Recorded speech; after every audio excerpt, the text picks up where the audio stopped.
T-minus 30 seconds.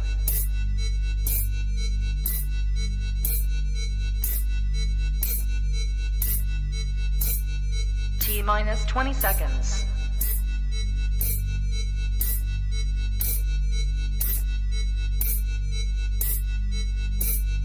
10, 9, 8, 7, 6, 5, 4, 3, 2, 1, 0.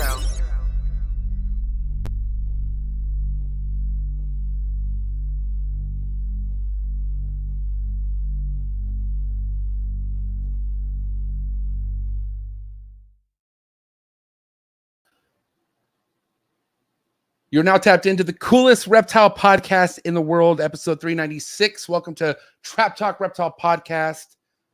If this is your first time tapping in, what is good? I'm your boy, MJ. Hope everyone's having a lovely week, Tinley week. A lot of people already out there hanging out.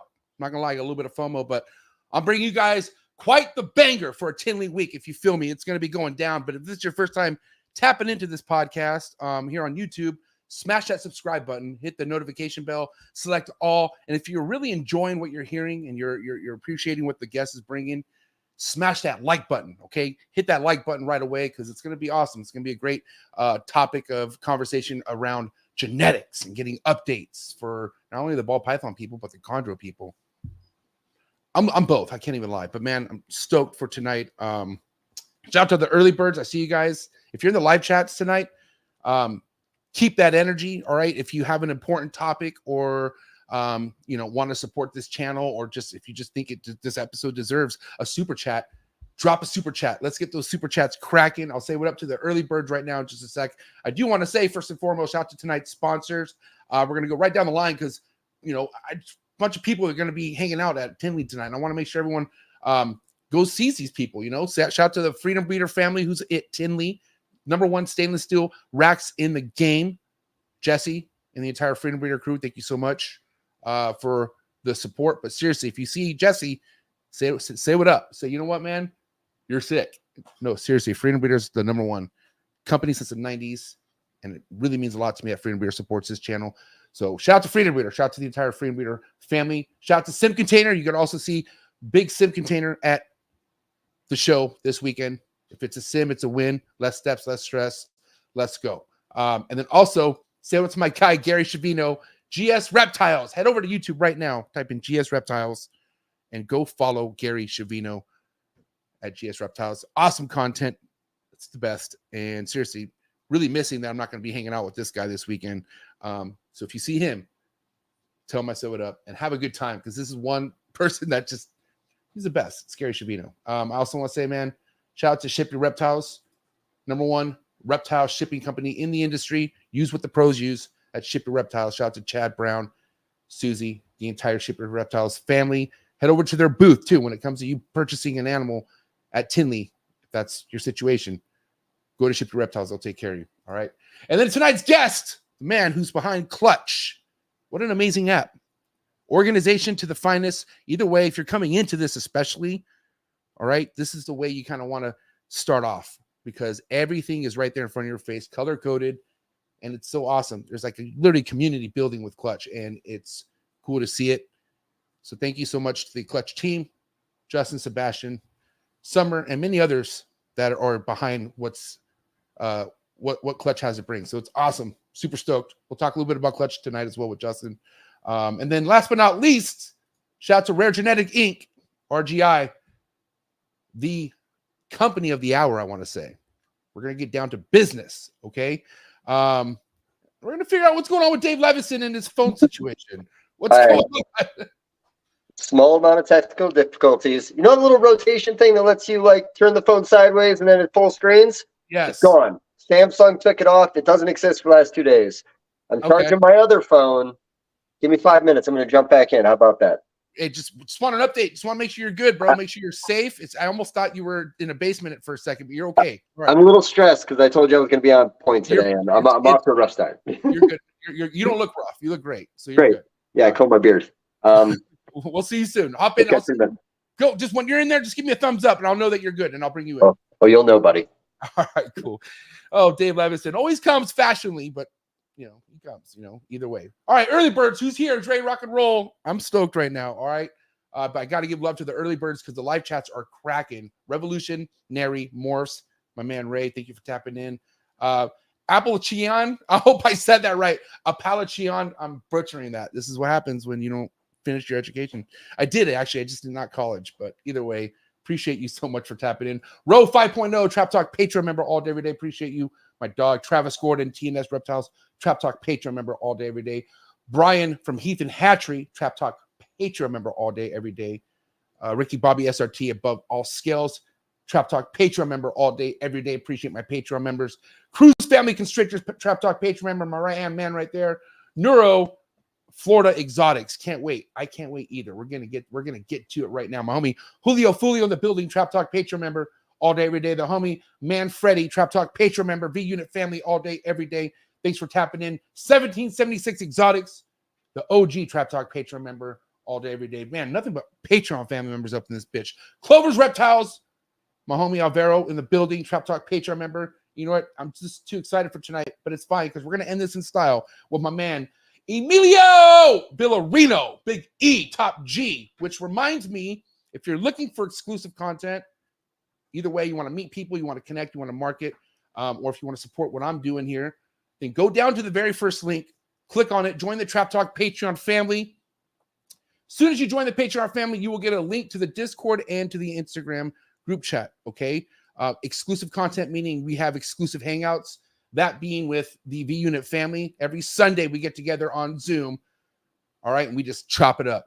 Literally, it's like it's literally the people speaking, and we just kind of hear everything out, and it's great. So Sunday going down, part of the Patreon perks, Trap Talk family. Love you guys so much. But guys, do me a favor. It's game time. I'm ready to rock and roll. Do what you got to do to stay hydrated. Do what you got to do to get your mind right. Episode 396. Timeout. Just joking. I got to do this. I totally almost missed this. First and foremost, support U.S. ARC. Seriously, fight for your rights. Phil Goss. Go to the U.S. ARC auction happening Saturday at Tinley. Something you can't miss, especially if it's your first time at Tinley. Another thing I want to say, shout out to Antoine Hood over at High Desert Pythons. You're going to want to head over to his YouTube channel, okay? Friday night, it's going down. He went ahead and organized a grappling match, which I think is pretty awesome. Really wish I could be there for this, but I'll be able to watch on his live stream, okay? But more importantly, if you're going to be at Tinley, you could attend this event. $20 a wristband, all money, all anything that is donated or whatever paid for this event goes straight to US ARC. Okay, so I just want to say shout out to Antoine for organizing that, and I hope a lot of money gets put together. And again, US ARC auctions at Tinley, it's like the Super Bowl of US ARC auctions. It's going to go down. So have fun for me, guys. But right now, I'm bringing you some heat to get your Tinley week started, and that's episode 396. Kinova, aka Justin Kobylka of Kinova, and Dr. Ben, RGI, and we'll get Dave at some point. It's going down right now. Let's go. Choo! You ready for do more in the future? Trap Talk podcasts? Yes. Man. Only Trap Talk. Exclusive. Yes, Exclusive. Oh. So stop calling us. Rub the spot, get the club to pop. When I come up with the crop, gotta love it or not. I'm hot from the hop to the rub the spot, get the club to pop. When I come up with the rub the spot, get the club to pop. When I come up with the rub the spot, get the club to pop. When I come up with the rub the spot, get the club to pop. When I come up with everybody, we do it. Everybody, we do it.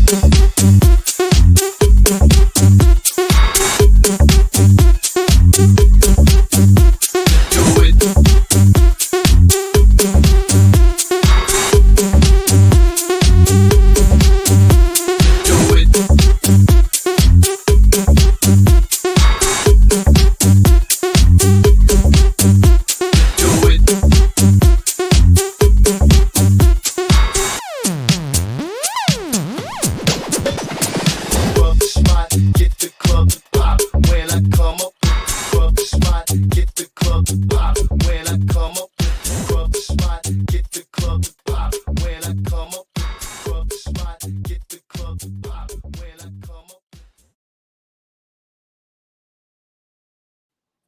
We're live, episode 396. With me, my man Justin, Kobylka, Kinova, and Dr. Ben, RGI. Hey, Ben, hey. I got questions. But Ben, I got questions, Ben. I got questions. You hear that a lot? You got a lot of people just asking you, just flooding you with questions on the daily still. What's going on, Ben? Yes, we stay busy. Not only me, but Sean too. I bet. First and foremost, how are you guys doing? Are you guys ready for Tinley? What's going on? Justin, how are you feeling? Good. I'm excited to be here with you guys. Yeah, excited about Tinley, and what a great kickoff. Ben's already there. Shout out to Ben. He's taking his time from his festivities and is in his hotel room busting this out for us. And I appreciate it, Ben. Thank you so much. But what's the vibe so far at Tinley from what you can tell, Ben? Well, we haven't been to the center, so we just got here and got some good food and then ready to talk trap talk. Yeah. Oh my gosh. I'm stoked. Now listen, I mean, I've been, I don't know. I feel like I've been waiting to ask you a lot of questions for this moment to have you on the show and just do it in front of people. You know what I mean? But really what I want to get down to, I'm going to save for a little bit later on in the show. I really want to respect what a lot of people are here for. And that's what's new in the ball python world in RGI. I want to hear it from you first before I kind of give you some feedback from what I'm hearing. And then just, anything that Justin wants to, tap in with, he totally can. And we'll just kind of make this like an open roundtable type scenario about what we're talking about. But why don't you update us real quick? Wait, first and foremost, before any updates.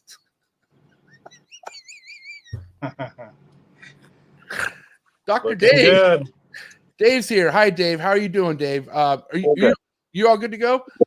Oh, I'm never ready to go, bud. You know that. All right. Well, Ben's giving us an update here, and shoot it, Ben. We'll go.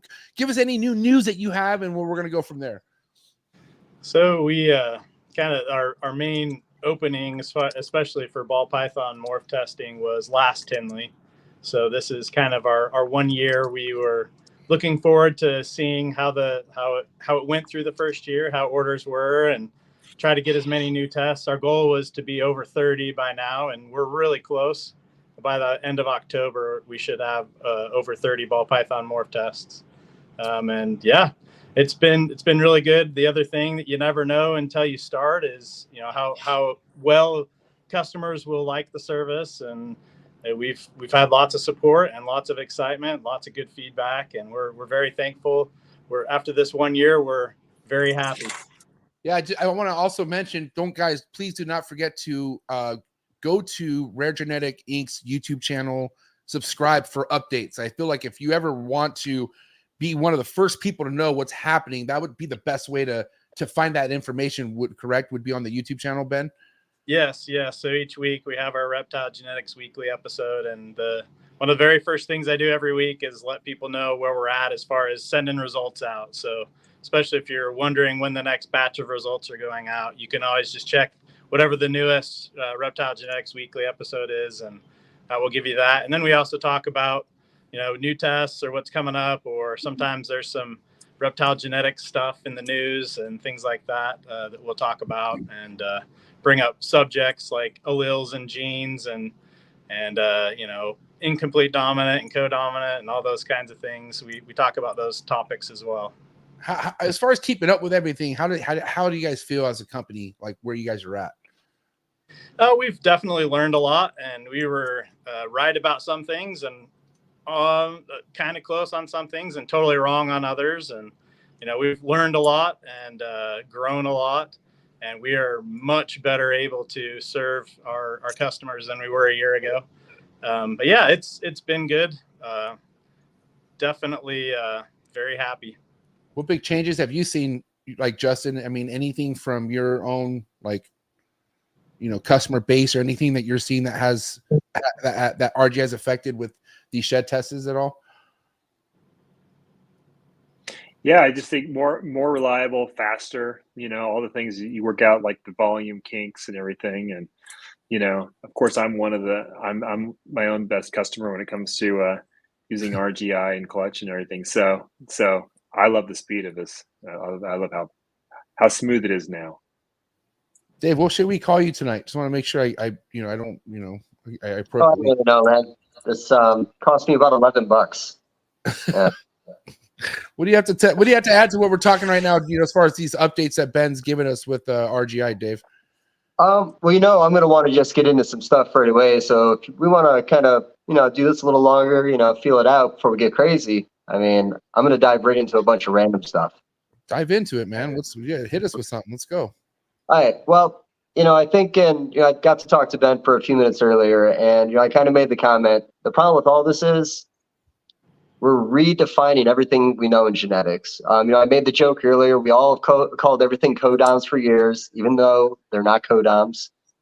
If you go, I'm pretty sure on World of Ball Pythons, Morph Marketplace, and everywhere else, you're going to see codominant. I think, I was discussing with you earlier is, I think this is so confusing for everybody that even when we act like we know what's going on, I think a lot of us aren't getting it, and that scares people. And, Justin will tell you over the years, there have been very simple things that have happened in projects. Maybe it was running into something allelic that have literally trashed a project overnight. Now, I'm not saying that's what's going to happen with DG. There's no chance of that. It's here for the long haul. But in all these discussions, I kind of want to make it where I'm going to ask all the dumb questions, and I'm going to ask some smart ones, because I get these all the time at the show. But earlier we were talking, you believe that the first animals that came in exhibited both A and B.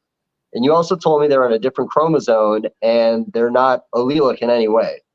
So is the argument there that it was, because we're not calling it recessive anymore, even though arguably that would make it a double recessive if it was two completely different chromosomes, right? A double recessive, the way that we use that in herpetoculture, if it was only a visual DG when you're homozygous for both, then I guess you could call it that, but that's not the case. Since it's polygenic, it's different. Okay, but still treated as a recessive. I mean, if we're going to post anything from our projects, we're not posting it as poly or het poly. It's everything's still being treated as a recessive trait. So again, now going back to what you were saying, that you believe the very first animal would have exhibited A and B to be a visual, because otherwise it's impossible. Am I right? What I said was all the evidence that I have right now shows that you need to have a mutation at both A and B to be able to be a visual desert ghost. There's very few, like 1 in 2 or 300. Like we've had only a couple of these pop up where the results, the breeder calls it a visual desert ghost, but it's only homozygous for A or homozygous for B and negative for the other. And we're going to have to test that more and see. But to this point, by far and away, over 99.5%, you have to have a mutation at both DGA and DGB to have a chance of being a visual. But there is definitely at least one other gene that affects whether it's visual or not that we're still looking for. Okay. Like, how far away from these are each other on the chromosomes? Because you said they're completely different chromosomes. I mean, are we talking really far away on the chart? When they're chromosomes, they're floating around in the cell. So, they're on separate chromosomes, so they separate independently. So, sometimes when they're floating around, they'd be next to each other. Other times they'd be farther apart. But yeah, the fact that they're on separate chromosomes is what makes them independently assorted. Well, kind of like essentially on your chart, it's going to show a chromosome here, a chromosome there when it comes to the genes and where it's going to hit, right? Yeah. Different chromosomes. Like if you're looking at a karyotype or the chromosomes all spread out, there'd be a highlighted area on 2 different chromosomes. Whereas something allelic like, albino and candy, it'd be on 1 chromosome, and both albino and candy would be on top of each other because they're in the same gene. And so if you're looking at a whole chromosome, they're right by each other. They're only, a few hundred base pairs apart. Because that is, a couple of people had floated the idea, or they were kind of wondering if they were on the same allele or the same chromosome and they were different allelic versions of the same animal in a sense. Definitely not. And by the way, if any of this has come up before, it's my fault. I don't watch a lot of content. I did dabble with your stuff a little bit today. If I'm repeating myself, just stop me. No worries. I mean, I think this episode's kind of meant to regurgitate at least a couple bit of information, which is fine. You know what I mean? And there goes Dave. And here he's back. Okay, there, Dave. Yeah, that was a weird trick. Anyways, so yeah, that's fine, Dave. No, it's like refreshers are great. I'm just kind of curious, if you don't mind. I want to kind of see where we're at with DG as far as like really visualizing a visual DG. You know what I mean? You have a lot of people that are still in the dark as far as what considered a visual and whatnot. And I would like to clear a lot of that up first and foremost, because, you know, I still feel like there's a bit of confusion out there, you know, regarding that. And what do you have, you know, what would you have to do to kick that off there, Ben? So, and definitely would like Justin to jump in too, because he sees both what the animals look like and what the test results are that we send them. Right. But we definitely are about to have a whole bunch of information. Sean was just telling me, do you remember the number, Sean? Sean's here in the 471. Oh, what? 400 Tell Sean I said hi. Tell Sean I said hi. I know I've spoken to him before. Just he can hear you. What's up, Sean? So we have 471 samples that people sent in for the free DG testing that have been cataloged, and the pictures for the two, you know, some people just sent in one, but, you know, one or two, the picture is associated with that. And we're going to start populating those 471 with results starting either late this month or early next month. So that way people will be able to see, they'll be able to spend time on the website, play around, click around on however many they want. And then once we have results in there, it'll be even more interesting, because you'll be able to see what an animal looks like and whether it's, you know, het for both or homozygous for one or the other. You know, you'll be able to play with that yourself. So from my side, what I see is the genotype or the DNA code for Desert Ghost. And then I have the information that the breeder gave me. So right now, really, a Desert Ghost, a visual Desert Ghost, is labeled that because the breeder told me that's what it was. Right. But like I said, from Justin's side, he sees the animals. He's been working with Desert Ghosts for a long time, and he's got some enhancers too. So I would be very curious to hear what you think, Justin. And you've had quite a few tested now. And what has it kind of changed how you think about it, or how has that been for you? A little bit, you know, so I have like the layperson's view, right? Just so I don't know all the scientific stuff. All I know is I've probably done about 500 almost tests myself of my own DGs and het DGs and babies, just to kind of learn. And I wish we had the full picture, but just based on what I've seen, I would say the vast majority of het Desert Ghosts are het A, het B, both. The vast majority, if they came from a visual. We do get those weird outliers where they're het for one and not the other. And then visuals are almost always homozygous for one and het for the other. Almost always. We do have these really weird outliers. We have a clear visual and it comes back as like het A and not even negative for B. And it's still clearly a visual. So we have these weird outlying animals. But I think the biggest takeaway that we've been sharing on my Patreon is like just kind of the practical stuff that we usually get into with ball pythons, is what does it actually mean for us? And what I've found is they're technically, we tend to think of possible het DGs still from the recessive point of view. But the situation actually is, if you have a heterozygous Desert Ghost breeder male, that's probably, I mean, you can test it, but it's probably het A, het B. Only 1 in 4 of its offspring would be completely neither het A or B. And so you actually have a significant amount of offspring that are carrying some of the DG genetics from even just a het male to a non-het. And so you start to see like, it's actually, you actually get down to normal slower through that process.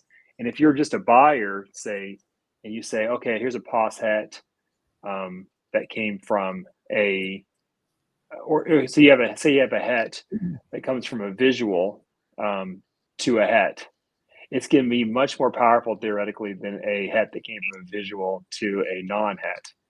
It's because you're just stacking more chances of stacking more genetics into those animals. And so like some of those practical just use cases for how to think through this stuff, it's been really interesting for me. Dave? Oh man. Okay, so again, back to the terminology. Is there any other gene that we can compare this to, something else to kind of, you know, simplify it a little bit? Is it always going to be the A and B? Like, is there something else we can say about it? It might sound silly, but I don't know if it needs something else. You mean another ball python gene, or All right, like let me reptiles? reset that because I think I changed what I was doing halfway through there. Okay. So if I have, let's just say, a het for A and B, and I breed it out, and I want to make posset DGs, some of those animals can separate just to be het for A and just to be het for B. Am I right? Yep. I breed B to B. I don't necessarily make a visual. It has to be a B to an A, and you got to hit on both. The majority of the time, yes. All right. So being different chromosomes, how does that work? If B and A are different chromosomes, how does it still work as a visual? You know what I mean? So since it's a polygenic trait, there are multiple genes that have to have the right combination to make the visual desert ghost. So that I don't know. It's difficult for me to. I guess, can you ask it a different way if that helps? I'm lucky that I even got that out the way I did just then. So I don't think it's just, well, like I said, just, I don't know why it's so scary because it doesn't seem to really change the terminology. You know, old school breeders said it doesn't change anything about the way they're breeding. I do think for the newbies, it's something kind of really cool. It makes them kind of like adds a little more science to this and makes it a little more professional. But, you know, some of the oldies just are like, it's a simple recessive. It always has been. And, you know, I don't remember hearing for years and years that the odds were weird. At least people weren't really publicly talking about having weird odds on the stuff. I'm not so much challenging this because I know this can be really handy and, you know, it's a great thing to have. But does it change the gene that much, or does it just make certain animals that express both A and B more valuable in the het form? So we're lucky that the way this works as a polygenic is it does turn out to be very similar to a single gene recessive. But yeah, if like what I did, I had some data from Justin, from some publicly available stuff that Justin had out there, and Corey Woods. And when I went in and looked at het to het breedings and homozygous to het breedings, just what I could find on the internet. I tried to find some of Ralph Davis's old stuff and couldn't find it anymore. But when I did that, I saw homozygous to het breedings was more like 66% rather than 50%. So, you know, in my experience, the data sets I've looked at from actual breeding have not been normal, have not been what you would expect from a single gene. And then as breeders have looked back, when they've talked with me, they can see certain projects where, especially where they're breeding out, kind of like what Justin was just saying, they're trying to bring in like another incomplete dominant or another simple recessive trait to mix it with DG. And they might really struggle at first, or they might actually, sometimes in combinations, that were already DG and het DG breedings on both sides. Then they're getting that, like what I was just saying, they're getting higher than 50% because they're working with animals that have, you know, multiple mutations at both sides. So they have a much better chance of making visual DGs. So, you know, we're lucky that it does act fairly similar to a simple recessive, but certainly when you know for sure, like for me, I have two male desert ghost breeders that both to me look like very obvious visual desert ghosts, but one's homozygous for A and homozygous for B, and the other one's het for both. And so now that I know that, I'm going to breed the one that's homozygous for both, probably 3 times more than the other one. Well, and again, you know, seeing we're in the desert ghost era of the hobby, and I think we're going to be here for at least the next decade, I do think this really does come in handy. I do think that some of the fears behind it at the shows and some of the people I talk to is just, this is even hard for me to understand some of the simple stuff here because it sounds like we're talking in circles sometimes about it. Just about some that'll express it that don't actually express the genes. You know, it's kind of throwing a few people off, even though, again, it was treated a certain way for 2 decades. So one thing that might help is like if you think of the slot machine, when you pull a slot machine, there needs to be certain combinations and you win so much money, right? Right. So that's kind of the same thing.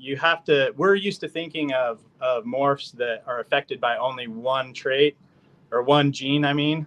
And so you only have to line up one gene a certain way, whether it's incomplete dominant, you have to have 1 copy, or recessive, you have to have 2 copies. When you're talking about polygenic, you have to think of it more like a slot machine, and there's multiple places that have to line up a certain way for it to be visual. So you might have the right genetics at A and C, but Right. not the right genetics at B. And so that animal can produce a lot of desert ghosts or enhancers with the right partner, but it's not itself looking like a visual desert ghost, because you've got to line up at least 3 different places with the right, like you got to get, 3 stars or a 7 and a star and whatever the slot machine is, so you have to think about it. It's more complex. There's more things in the genome that have to be a certain way to be able to look visually desert ghost than something that's just a single gene. So Ben, hold on. So from what I'm glad I had this in my head as you guys were talking, because I want to bring it up. But as from what I'm hearing from you, you're saying there's a jackpot version of DG. Like there's lines that match that give you the best version of DG is what you're saying, right? I don't know that for sure, but as far as getting a visual, there's only some combinations that will give you a visual. Because from this project we're doing with all the pictures and the testing we're doing, that will help us know, hey, this is a combination that gives you more yellow. This is one that makes it look more axanthic. Like that's possible, but I don't know for sure how that's going to come out yet, since we're still working on that. Yeah, I would say based on what I've seen, I can't explain why some look better visually than others. Like you said, you may see some are more yellow, some are more gray. But what I have seen is that some of the best looking ones I have are pretty weak on the A and B. So if there is something that looks way better, it might be on the C that we really don't understand yet, because some of my double homozygous actually look not as nice as a sibling. They ended up not being quite as gene packed on A and B. I mean, are we heading to a direction where we're going to have to separate things, though, is what I'm saying. Is like, are we going to have to really kind of define like what has that quality here and what has a quality there, because I'm seeing different versions of DG myself.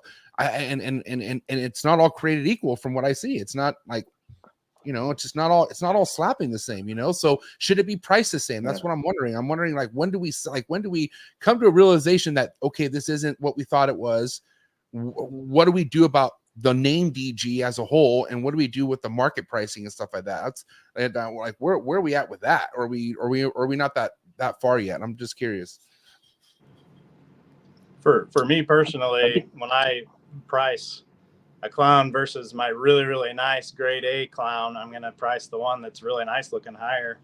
So, I mean, I think I've always done it that way. I would imagine other people do too, because if there's one that I'm going to keep, I want it to be the nicer one. So I price that higher, which a lot of the time means that people buy it first. But okay. So, kind of like what MJ was just saying. So let's just say you make the Pompeii DG with the expression A and B. Will the next goal be the Pompeii DG expressing A, B, and C to see what the difference the C added to it's going to be? Like, are we going to get to that point where it's not going to be like, hey, we make it, now let's make it a little better by adding another letter or another trait, essentially? Possibly. I just don't think it's clear. I don't think it's clear yet if that will make it better. It might. We may get there. But to me, I think that making a visual DG is good enough for 98% of people in this hobby. I think the problem with our industry, and what makes it different, like some like the dogs and the cats, where they're just refining specific traits in a breed or something, is we could refine our morphs and make them better and better theoretically, but there's so much more, I guess, fruitful changes that we could make by adding more genes. It's actually much easier than sitting there refining something, because since we haven't reached the end of what we can make, no one wants to sit there and iterate on one mutation yet. We're not there yet. Line breed. Yeah, line. Yeah. Mm-hmm. The long Something that's never been brought up before in ball pythons. I think anytime something pops up that might even have been line breeding, sometimes we just assume it's a new morph because it repeated itself a little bit. But no, yeah, like the line breeding idea. What about this C? Like, could you explain what it does when it is expressing C visually? Were those the pictures last time? We were showing some that were just like bangers, where the other ones were just normal, nice looking DGs. Is that the difference between C, or what does C bring to the table? We don't know yet. So that's the one. We know that from the data that we've seen, there must be at least one other gene that affects it. but we don't know where that is. Right now, processing right now, I have a whole bunch more data, like 40 more whole genomes from desert ghost and enhancers. And that data is being analyzed in the cloud right now. And so I'm hoping that when we look at that data output and analysis, I will have another location. I had a little blip to chase where it looked like there might be the C is at, and that didn't pan out. So I'm hoping from this new data, I'll have another location to look at.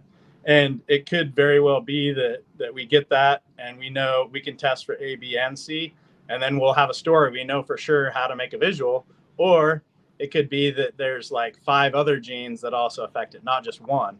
All we know is there's at least one more, but there could be 5 more. There could be 15 more. We don't know. But definitely the majority of the expression of an actual visual desert ghost comes from DGA and DGB, but it does seem like at least one more gene is important to know to be able to predict. So if you want to look at a genotype and predict what the outcome will be phenotypically, or how that animal looks, what that trait will actually look like, with a simple recessive, we just need to know the genotype from one gene and we can predict how the animal will look. With polygenic, we need to know the information at least from 3 different genes to be able to tell you if something's for sure going to be a visual. And like I said, it might be more than 3. We don't know yet. Okay. Did C come in later? Like, I mentioned earlier, like, have you like gone back and checked sheds from like original founding animals or children from original founding animals? Like I mentioned before, could A or B been in there early? You said A and B had to be there. Do you know where C kind of popped up? Like, have you been able to like pinpoint it? Is there anything you've done year bracket wise? Since we don't know where C is, we can just see that A and B themselves don't tell us the whole story. And so we're just inferring from that there must be at least another one, which we called C, but we don't have a way to test for it. So I can't really look and see if it's in some and not others. What I would say from the data that I have to this point, I would say it's more likely that enhancers have more of DGC than desert ghosts in general. But obviously there's been some breeding in between those over the years. So what you were talking about earlier on the phone, that history, which I thought was really cool. I didn't know most of it. But yeah, that history, if we can find samples from animals early on, that would be cool to have that data. And once we know where C is, be able to test those older sheds for A, B, and C. That would be really interesting. Yeah, just put a timeline on it, get a little more nerdy about it, I guess you could say. And like I said, we spoke to Jeremy of Fireball about that. Hopefully we can get some sheds. I'm going to talk to William up in Canada. I think he had some sources on the early enhancer stuff. So, and then you guys ever hear of the Hollywood ball? So Ron Tremper years ago imported the Hollywood ball, which was another DG expressed animal. I don't know what he did with that. I emailed him today to kind of ask if that thing was still floating around, but he's an old leopard gecko breeder, if you don't know. Yeah. I definitely I'll let you know on that. All right. But all right. And, one thing I brought up in the last podcast, when you guys said there was a third gene that was expressing through it, that there was a marker that was signed there, I brought up cryptic. This gene is nowhere near where cryptic's sitting on the chromosome. A and B are not. I do not know where C is. But A and B are on different chromosomes than cryptic and clown. Okay.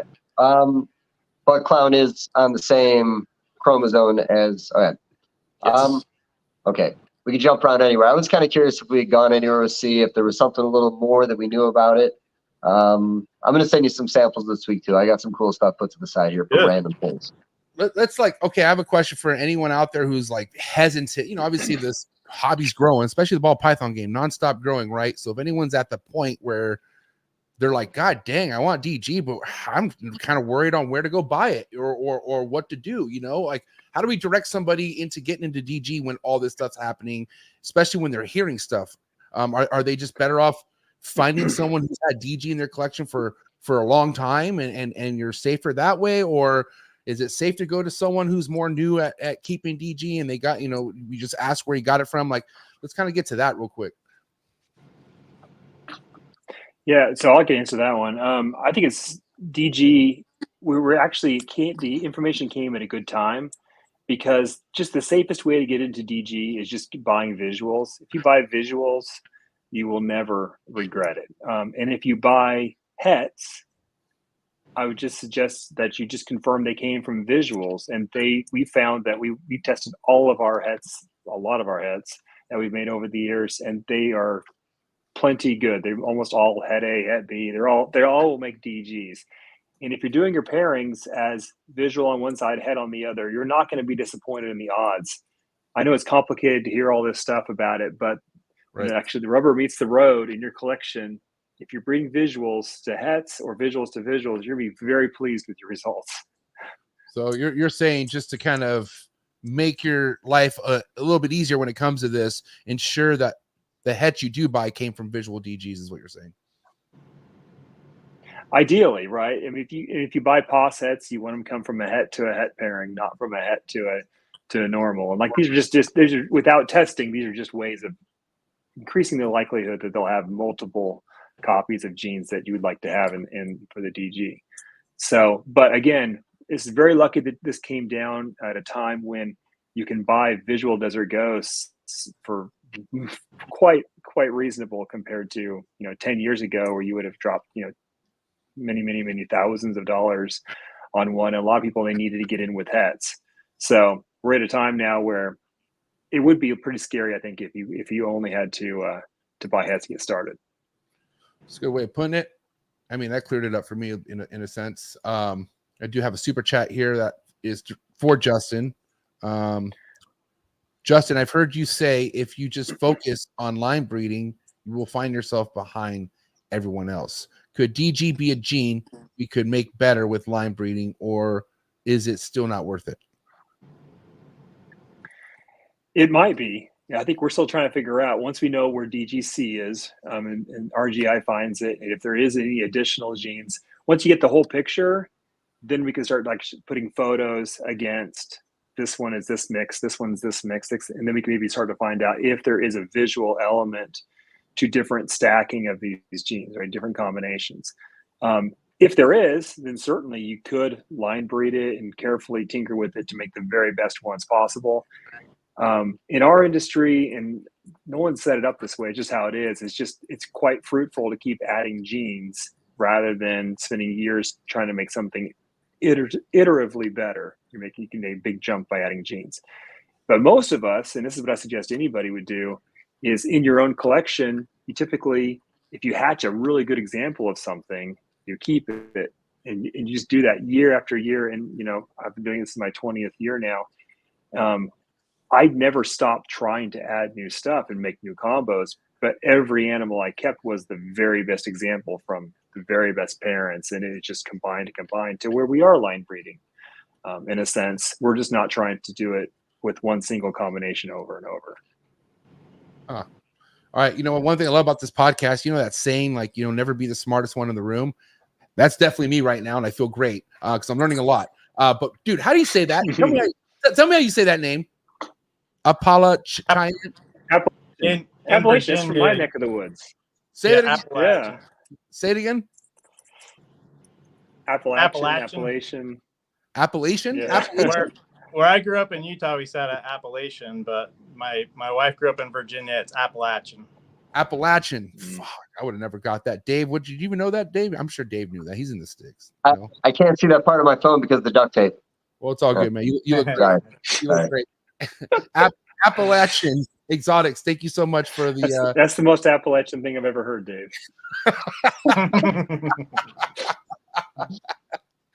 Okay, now I have questions. A lot of things that's been like coming to the podcast lately are new genes, like new names, stuff I've never heard before, and I know that's kind of common, but I hope we kind of get to a point where we could stop letting people just randomly say they have something new in their collection without the proof.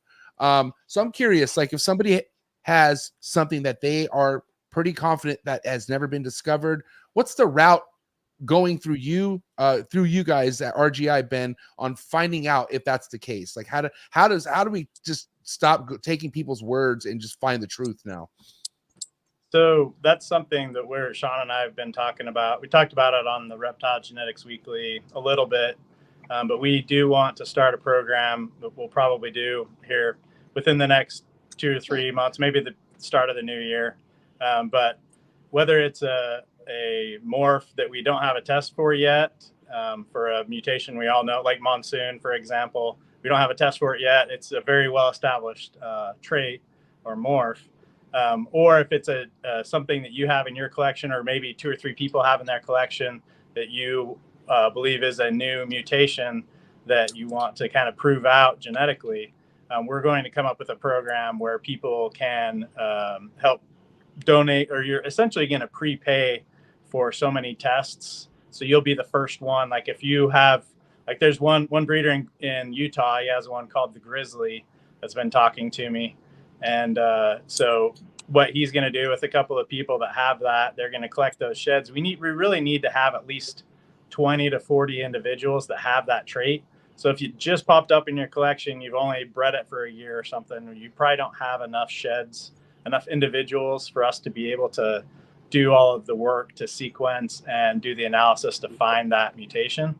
But for something that you've bred, a few generations, and you have 20 to 40 individuals, you collect those sheds, send the 30, or hopefully we're closer to 30 or 40 individuals that either are hets or homozygous for that trait. And then we can compare it to all of the others that we have that do not contain that trait, and go through the mapping and find where that mutation is, and then develop a test for it. So then you would have an actual test. So like for the Grizzly, for example, if that proves out to be something that is indeed a new mutation, Fluff is another one someone's talked to, Randy from Dark Cloud Reptiles has talked to us about, and Hatari. So there are definitely a few that people have that have been breeding it long enough that they could send enough sheds. But you really have to have, it's nice to have 30 to 40 individuals that have that mutation for us to do all of the sequencing and compare it to the ones we know do not have it. And then the software will show us where the locations are for me to go in and start developing tests and see if those are correctly calling which animals have that trait and which animals do not. And that's when we would have an actual genetic test for it. It's not going to be easy, fuckers. Yeah, it's not. If it's something that it's worth it though. You imported. Come on, can we agree it's a little ridiculous? People are just naming things. Can we we need to relax a little bit, especially someone who's been in the hobby for like 5 years, and they're like, I'm onto something, and they put their lab coat on, and then they start marketing their shit as their own name, and it's like, hold on, it can't be that easy. You know what I mean? And as far as like I said, if you have generational proof of this, and or if Justin mentioned on his blog, then there you go. It's like, okay, it's confirmed. You know what I mean? But till then, it's like, chill, because it's just getting confusing. It's getting very on top of trying to figure out the DG stuff. Now we have this new name, Kiki, Weirdo, Fluff. It's like, holy shit. Just trying to look after the new people trying to invest. That's all. I'm just how do we figure things out? I guess day by day. But that's, has anyone even done that yet? Let me ask you that, Ben. Has anyone out there had that amount of sheds sent to you thinking they have something new and you're working with them? Not yet. There's multiple people that say that they are collecting, or they need one more breeding season and then they should be able to. But nothing yet. But I think it's coming soon. Is it this guy? No, you just pointed the wrong way. So 2 questions on that. What's the benefit of having a test for a co-dominant gene? For me, selfishly, I want to understand the genes that affect color and pattern in reptiles. There's not very much information known about that. So for me personally, I like to know that, just so that we can learn more about the genetics behind the cool animals we all keep. From a testing standpoint, for a random person that we get this question all the time. You probably see it posted on Facebook and Instagram. What is my snake? So for somebody that maybe it's their first ball python they got, or it was a rescue, and they just want to know, kind of like people want to know their dog breeds, and that, hey, can I pay $150 and find out what % dog breeds my dog is? It's the more genes that we have tests for, the more people like that just want to know what their animal is. If we've got 50 or 60, and they can pay $150 or whatever and find out what all it has. That's one reason. Another reason is all white snakes. Another reason is high white pieds. There ends up being quite a few. If you've got a 6-gene combo and you want to know if it's yellow belly or not, or red stripe or not, or things like that, you really aren't going to know for sure unless either you raise it up and then breed it and see it, and even then maybe sometimes you still question it. So those are the reasons why we feel, and as we've developed them, there's certainly many customers that use those tests. I mean, the white snakes, a really good reason that never even crossed my mind. A lot of other co-dominant traits, a lot of that stuff's going to express visually. When you talk about some of the subtle ones, it might be hard to pick out of a lineup. So, I do get that. But, a lot of our co-doms are just so strong, co-doms, that they express, and you should know. Now, I understand when we start stacking the way we do, it's worth knowing if it's in there. But also, if it doesn't show expression in the animal you have, is it even worth it if it doesn't look good? If that makes sense. Because you can throw a lot of stuff in an animal and make a really ugly looking animal. Yeah. It's not worth the extra effort to add those additional genes sometimes, for sure.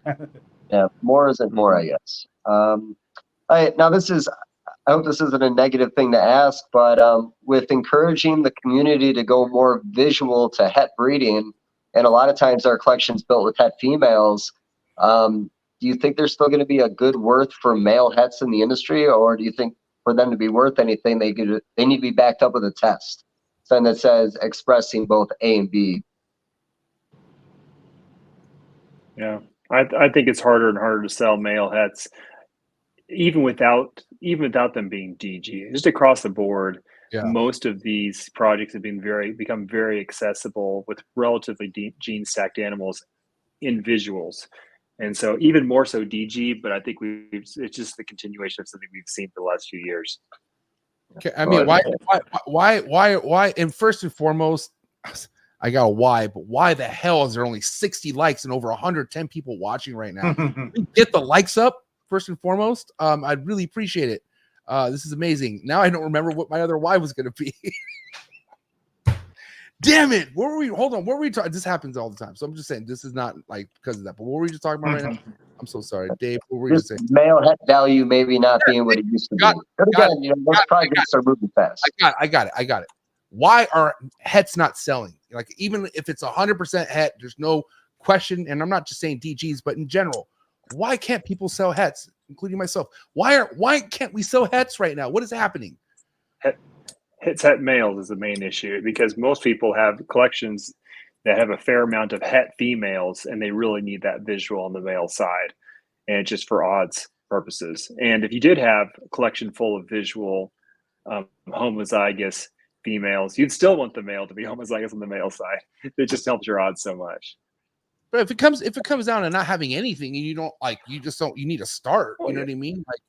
I feel like some people put off, they're just so affordable. Some people, I think that's what it is. I mean, we're spoiled now. The price that right there was like a light bulb. The prices have come down so drastically in visuals that people could just afford a visual now. Wow, exactly. Unless you have some really, really special het with some really rare gene in it that would somehow make that like, well, I want to make that project. If it's just kind of the standard collection of incomplete dominance, most hets we sell them as just as the incomplete dominance they are. For the most part, it's mind-boggling on males. Yeah. No, and back to what you're saying too, MJ. I mean, the thing in the hobby right now, I tell everyone, is I feel like it's moving faster than ever now that there's a common direction. What we're seeing with DG, it wasn't, where a couple of years ago it was good enough to make a DG combo. Now your expectation is a DG clown combo. And then it's going to be a DG hypo clown combo. And then you're going to have to stack your codoms in there. So like, it's just moving so fast. What was so relevant just a couple of years ago just isn't hidden like it was. Just the number of people across the world working on these projects. It's just the velocity has changed. Yeah. It's awesome. Are we flooded in any areas when we're talking about certain projects in the ball python game? Can I say an example of something? Well, it's not so much a flood, but I kind of keep on bringing up the comment that we need to accept that there's a new low-end ball python on the market. You know, we're not flooded with mystic potions anymore. We're not flooded with all these classics and spinner combos. You know, people that are vending at the shows, it's just can't all be high end now. Some of that stuff we got to accept as low end. And this is just an example. And, you know, don't take this the wrong way, Justin. You know, somebody asked me why my pieds were priced so high at $250 because your pied head candy was less than mine. And my comment to him was, you know, the reality is there's not a big worth on a pied head candy right now. You know, it's not anything that somebody's out there buying a bunch of. So your price, in my opinion, was very fair. My price is going to be the same because a lot of people that might come to my table are looking for pets, and that's always been a fair number. But, you know, just because a pied is set for something, it doesn't mean it's valued as high as it used to be. Like, the reality is it could be valued the exact same price as a normal pied. But I don't think it fluctuates the market. It just adds more word to something simple you're putting into the pet market now. Fancy ball python. Fancy ball python, but the new fancy ball python is going to be a clown pastel for $50 or $75. And, you know, that's, I hate to say it, that's the acceptance. You know, it's as easy to make a recessive now in your clowns. We all just have het clowns laying around now. There's going to be low end, and it's going to have to go into the pet market. It sucks. I hate doing it sometimes, but things are moving fast. Like I said, a lot of people are working on a lot of stuff, and the new standard has been set. Yeah, I think when watching Justin's videos over the years, he's put out a very good philosophy how important it is to not. I know for me personally, sometimes I'll just kind of breed the same thing for 3 or 4 or 5 years, but every year that goes by, the more you do that, the more behind you get. You really got to upgrade pretty much every year, or you will slowly fall behind because it is just moving so fast. Yeah. I've had stubbornness on reinvesting in a couple of things, and I am already behind for just not working on a few things over a couple of years. It doesn't take long. Like, it's one of those things that you're always got to be reinvesting a little bit. That's a business. Yep. I mean, let me ask you this, Justin. Yeah, you know, as far as pricing goes, with you, especially with the higher end projects, like, are you constantly having to worry about people being upset about it? Like, are you constantly like thinking, oh, great, like probably gonna hear it from this person now or some shit? Like, is that always a constant battle with you whenever it comes to any kind of adjustment with pricing in your projects? Yeah, so I'm in a very fortunate position where a lot of the projects that matter, people watch my pricing on, is stuff that very few other people have, and so there's just the number of people I can piss off at any given moment is relatively low. However, they're serious people, and so they do get pissed off. But you know, it's funny because I get just as many upset people about high prices. Oh, Justin's got his head in the clouds. Like, well, I'm just trying to like find a sweet spot and not keep everybody happy, you know. But in the end, you know, we go through these rises and falls of demand based on economy and all kinds of things. In the end, we're all just trying to find a price point with a customer where everybody feels fair, you know, and that's going to just move. And we're all trying to hit that target at all times. No one wants to leave money on the table. No one wants to give away animals. And no one wants to have this animals 4 years from now that we should have sold 3 years ago. It's just, we're all in that zone together. Yeah. You said something to me, I think about 3 years ago, when I was like having, you know, kind of my first experience putting stuff on for sale. And I was like kind of shy about certain prices. And one thing you said to me that I'd always stuck was that you would basically price something the amount that you wouldn't mind paying for. Like, you would price it where it's something that you would pay for that. You know what I mean? That type of thing. And yeah, well, that's in my case, because I'm pretty market savvy. I'm pretty market savvy. A lot of people maybe couldn't use that. They don't have as much, you know, experience. But for me, since I'm always looking at buying high-end animals, when it comes time for me to sell a high-end animal, I think, well, if I was on the other side of the coin, where would I feel like I might be tempted at this animal, or I might say, too much, too little. So I try to make myself happy as if I'm the buyer. But you know, that's very subjective, and it's just based on a lot of experience that I'm not always right. Well, you know, I don't think there's anything wrong with putting a high number on a project. You know, things need to look investable, and I honestly think challenging the market to see if that buyer is out there is not a bad thing for us. And I think that's what you do on a lot of your prices. And I'm sure you pay attention to what they're doing and what's, you know, hidden. But the crazy thing about this market too, like, think about like True Ghost when they were for sale 5, 6, 7, 8 years ago. They came in at a time where they came in at a low point because there wasn't a high demand for them. That same animal today is probably selling for 5 times what it would have 6, 7 years ago when they first came out. And that could go for any project. I just think that here's the thing. I mean, this is the pat on the back. Justin, the videos you do are great. I think it creates a market for a lot of people and a lot of projects. It markets for people that can't market for themselves sometimes. And I do know it brings a lot of new people into the hobby when they see it. Where maybe the Pompeii, for whatever you sold it for when you decided to sell it, if you made that animal 8, 9 years before that, you might have made a fraction on that animal just based on what the market was doing at that time, what the trends were. Yeah, timing's everything, for sure. Okay, I know. What's the other term other than codom? I know, because I don't want to piss off Warren Booth, but what are we supposed? Incomplete dominant. So it's all incomplete. Incomplete dominance, right, was definitely something just kind of brushed under the rug during this whole recessive craze. And I mean, shit, there's people 3 years ago I heard only getting recessives. Like, they're like, I don't want no codoms. I'm like, well, that's kind of weird. Like, sort of need a codom. I feel like personally, right, to like really kind of blossom a project. But do you feel like that's kind of like people are starting to wake up and realize that, okay, it's a lot more than just going recessive heavy? Like, there are plenty of codoms out there that are very relevant. Whatever it is that you're trying to do recessives, you're going to need that codom. True or false? That's kind of what I'm talking about. So I do it like cooking. I think of it like cooking. You do it like painting or cooking. You have two analogies. I like cooking the best, because if you think about, I think of the recessives almost like the food groups, right? You're going to need to mix them a little bit, but you're never going to get something amazing unless you sprinkle in the spices, which I think like the incomplete dominance. And, to Dave's point a little bit ago, sometimes, if you dump an entire, thing of one in there, it could just maybe blow out the taste. The animal looks like an all white snake, and doesn't matter if it has 8 genes in there, no one cares, right? It tastes terrible, right? I think where we're going with it is people are finding, which recessives work well together, because they don't all.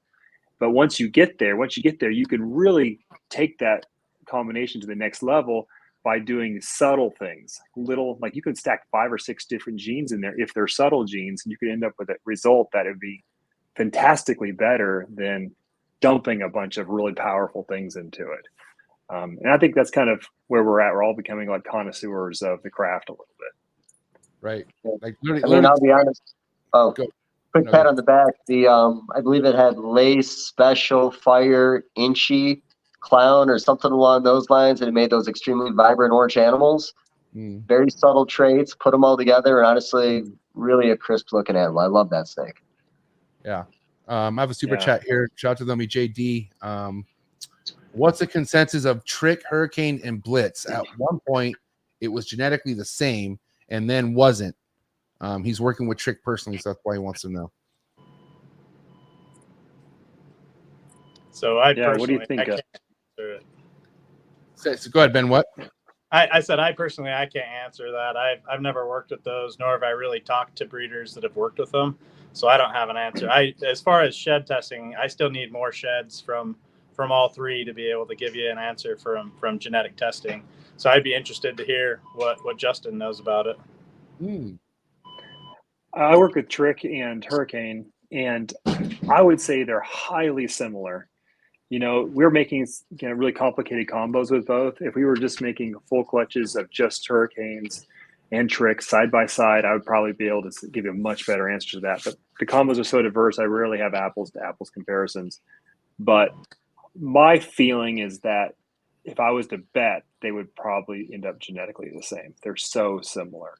But it's really hard to prove it without, thankfully we have Ben, because I think from a practical point of view, it's very hard to prove it. You have to breed Trick to a Blitz or a Trick to a Hurricane, make an animal that looks like a super, but it may just be a combo of the two. You go and breed that later on, and then see if you can pick out the offspring and see if they're all, if they all end up being, and that would just say compatible. That wouldn't even say they're exactly the same necessarily. Yep. And so I think genetic testing may be the only way we actually can never put that question to rest. What do I do with my Zuwadi stuff? Ooh. Hey, one last thing on the tricks, man, and then I would love to talk Swati. Please. So with the trick stuff, I believe I saw a post overseas where somebody might have done like Hurricane to Blitz, and they made what was a high expression animal that they said they made the argument that the two genes were allelic instead of saying the two genes were the same. We can make that argument on anything like that when it comes to a pattern, but it did make what looked like dominant form or a high expression of the two. So clearly there's got to be some compatibility, or it could be like when you put Mahogany with Stranger, it just makes a more darker, crazier looking animal. It's one of those two things. Yeah. You want to talk about Zuwadi, buddy? Because I don't know shit about shit. I asked, okay, look, this was during a time too where this shit was expensive. And I had a hatchling, not a hatchling, I think it was like a yearling, and I was I raised it up, and the year I wanted to pair it up, which hasn't gone for me either, but the year I wanted to pair it up, I went to Justin. Remember, Justin, I hit you up and I asked you questions about like, what do you think about it? And you're like, well, you weren't too sure. Obviously, were just like, I'm not. You compared it to Confusion, I think, right? Or what did you compare it to? It could be possibly. I'm sorry, I forgot. I don't remember. You don't remember? I don't remember. I don't have one. No. All I've seen the ones that. Am I the only one? I've seen. I got some. Am I the only one who remembers our conversations, Justin? I think so. Who are you? Maybe again? It was a dream. So what? I said maybe it was a dream. It wasn't a dream because I listen to everything he says. No, but okay. Regardless, what you don't recall comparing it to, like we're in a place where it's still like in limbo, I guess, and so, I mean, we really can't even figure that out through Ben, because here we are with another scenario with not having enough shed tests for Zuwadi, right? Is that where we're at here, Ben? I think the problem with Zuwadi is that the people with Zuwadi haven't done anything with Zuwadi yet. Nothing really good showing off. We never see any pictures. I've had it for 6 years. I only dabble with it. I'm going to try to do more this year, but I don't know. I got weird results with mine to where, like, I think there was 2 genes mixed in the original gene, because I'm getting certain animals that look a certain way and other animals that look another way. And it's making it all very confusing. And some of the breedings that I'm doing that like Matt and William did, I'm not getting the same results. So I kind of like shelved it for a couple years, but I'm putting it back into rotation this year. So I don't have any idea either. Yeah, sorry. That's my contribution. Well, I'm glad you cleared that up. You're welcome. You're welcome. That's a long way of saying you don't know any information about this. Well, I know there's 2 weird things going on there. There's like that was the interesting part about that, but no, I'll send you pictures. It's not great. Not yet. But I've seen some cool stuff. Now, I mean, what would you say ball python wise you're looking forward to the most this weekend, Ben? Obviously you started a craze this year with bringing loads of information, but I mean, what is RGI most excited about this weekend when it comes to being at the show? I'm really honestly the most excited to just talk to people. It really helps my perspective. Sometimes, especially like these last few weeks where I've been super busy and I'm working and, doing my nerd thing. It's really nice to get the perspective and coming on shows like this too, to hear and be able to think through how other people are seeing the testing and how it's helping, and, that's all. And then just, all the excitement for reptiles in general. I remember as a teenager that everybody thought I was weird because I like snakes. And so the internet was awesome. I remember back far enough when there was no internet. The internet was awesome because I could start to see some other people that also like snakes. But these shows, especially one like Tinley, this October Tinley, it's just, like heaven. Everybody's a snake dork, and that's awesome. Mm-hmm. Yeah, I mean, Justin, you have your full booth this weekend, obviously at Tinley, right? So you're going to be fully ready to rock and roll, or no? Yeah, well, we've been sharing. So we have one Kinova booth, and then we have a clutch booth, right. And then RGI is actually camping up right next to us there at Clutch, so you can kind of talk to them at the same time. But yeah, we're bringing some awesome. You kicked out Shelby? Where's Shelby? Shelby we just scooted him down. Oh, okay. Poor, that's my guy, man. Yeah. Yeah. Out to Shelby. But no, I'm Cool. excited because we're showing off the new breeding planner for Clutch. So I'm super excited to start giving all the demos on that. We're just over the moon about it. I think people are gonna like it. We want everybody's feedback too, because we literally made this in isolation. Can't wait to see what everybody thinks. Well, I mean, let's take this moment to kind of talk about Clutch, because I wanted to bring it up and kind of catch people up to speed. You know, obviously what you just said is relevant to that, but I'm curious as far as how happy are you where the progress is with Clutch so far, like from your perspective, Justin? We're pretty happy. You know, there's been some growing pains. I think we've spent the last 4 months completely redoing the architecture of the whole site, and that's what we're going to be demoing is Clutch 2.0 architecture plus the new breeding planner.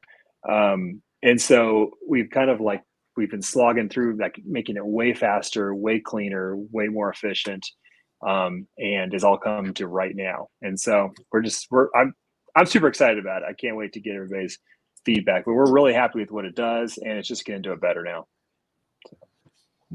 Sick, stoked for you guys. And how much? I mean, because you're taking on new, like anyone could join Clutch at this point, right? We're beyond the launch. Oh yeah. We're launched. We're good. What's the growth been like? You know, I'm just curious as far as how many new users are you gaining on like a monthly basis or whatnot. Yeah, we're in the hundreds for sure. I haven't heard the latest numbers, but we get new people every day. You know, signing up. Of course, there's a free version, and then we get a dozen people every day to that. But then we have paid users every day too, and it's just creating a really cool community over there. Yeah, I'm stoked. And how much is integrated with RGI? You know, obviously you could do shed testings with RGI through Clutch, right? So the cool thing is, so we have Clutch built in. I mean, RGI built in to Clutch, right? So just like what you could with MORPH Market, you can put your animal in, order your tests, right? And then RGI will put the results into the back end, and so they show up in app for us, right? The results for your animal your offspring. So the cool thing for us is because we are a collection management software, that the RGI results will automatically update your animals for you. So you don't have to say like, okay, here's the results. Let me go find that animal in my system. Okay, I'm going to change this from a pos het to a het. No, it'll automatically all happen. The results, the shed testing is shown, the results are shown. And so if you ever sell that animal, all the results, all the shed testing, there's a little badge next to the gene, shows that it's all come together. And so there's like a little bit of our idea is to just make this as kind of as provable as possible, and just kind of keep all the information in one place. And I know you all at least talked about integrating it so it also updates, like if you tested an adult that you had offspring from already, that it would automatically update the offspring as well. Is it already doing that, or that's something you're working toward? No, we're doing that as well. You can test and see if which sire was from stuff and things like that. Yeah. It's really, really cool. Create the genetic trees, right? That's a big part of what we do. Is you can see we have genetic trees on my system that go all the way back to the original animals I bought, and it's really cool to see. Yeah, I mean, I didn't want to ask it, but I got to be polite to the super chat. But here we are. When's Clutch going to be converted into a selling market? Is that even a thought, or what's going on with that? I can't say we haven't thought about it, but that is not going to be happening in the short term. So just cool your jets on that. Yeah, yeah, relax. Probably never in the long term either. I hate to say I'm just not a never guy, but it's not going to be happening. Yeah, right. I mean, it's just like the mission, but mission behind Clutch isn't to sell, like it's to organize and kind of build people who right. Exactly. We're working on a different area where we feel like there isn't a good player in that area yet who's doing it well. Yeah. Awesome. I don't want to get into the next topic here because, I don't want, it's a different species and there's a whole other community who scratching their heads with Ben right now. But before we get there, anything you want to still talk about ball python wise with Ben, either Justin or Dave? We'll come back to him. We always do. We can easily come back. We can come back. We'll take it up this weekend with Ben. I had a reel up. I'm sorry. I don't know where it went, but I had a reel up that was on your guys' YouTube account. 6/19 got the date. Okay. And I think in the in the reel you mentioned, or in the short, the YouTube short, you mentioned how you're about a month away for confirming what we can do sex determination wise with chondros in their sheds, right? It said maybe a month out. Listen, don't shoot the messenger, Ben. Okay, don't shoot the messenger, buddy. But a lot of people are like on their toes, they're just waiting, they're biting their fingernails, and they're like, Believe me, I know. They're saying all he cares about are ball python people. This is not fair. We've been working on the green tree straight through it. So just like Monarch and Puzzle and TSK Xanthic, the same time that I sent those in for another round, because I've done many designs and I've tried to validate many times the green tree python sex determination test. And a lot of the time it'll work for the first 6 or the first dozen, sometimes even 20 or 30. It looks like it's working great. And then I'll do that like final validation where I run it on 100, where I know if they're males or females, and then it doesn't work right. It's not even close to the 99% accuracy that we expect and require before we offer a test to people. So we did actually have it available when we very first started a year ago, because I thought that I had one that was working, but it did not. So I definitely am still working on it, and I have data coming, the same data I was talking about earlier. I have data coming for green tree pythons. It's also, we actually did one round of analysis, and that didn't give us anything. We have a second round going now that will hopefully give me something that I can develop a test for, and hopefully finally it'll validate on a panel of 100 different animals with known sex. Hopefully it will work this time. But I promise. I know we hear from the green tree python people all the time too. Sean and I both have kept and bred carpet pythons and kept a few green trees here and there, and are been very good friends with many green tree python breeders. And ironically, when we started talking about this at the October Tinley in 2011, the reason why we wanted to do it was to develop a sex determination test for green tree pythons. That was our number one priority. But it wasn't ball pythons. No. I don't know that Sean probably wasn't keeping it. Yeah, Sean didn't have a single ball python then. I probably had, in 2011, 30 or 40, something like that, but not a ton. But yeah, green tree python sex determination test is high on our list. We've spent by far and away the most money and time on that test for any of the tests that we've been working on that aren't working yet. That's the one we've spent the most time and money on that's still not working. So yeah, I definitely am on it, and I am trying, and I keep pushing it along. I haven't stopped. I'm the kind of person, once I get a bite into something that I want, I don't give up until I get it, even if it takes a decade, which it's feeling like it's taken that long. But yeah, we're on it. And maybe all of you get your lucky charms out, set them on top of your green tree python's cage, cross your fingers, say your prayers. Hopefully this is it. And I know as species keepers, we got to get in line. Like, all right, we like you, because listen, you got the boa people on you now, and there's carpet python people that want to get involved. So, I mean, is it as easy as you tackle one species at a time, or maybe different species could be easier to work with in this sense? What really helps a lot is if there's a whole genome, a really deep and detailed whole genome sequencing that's been done.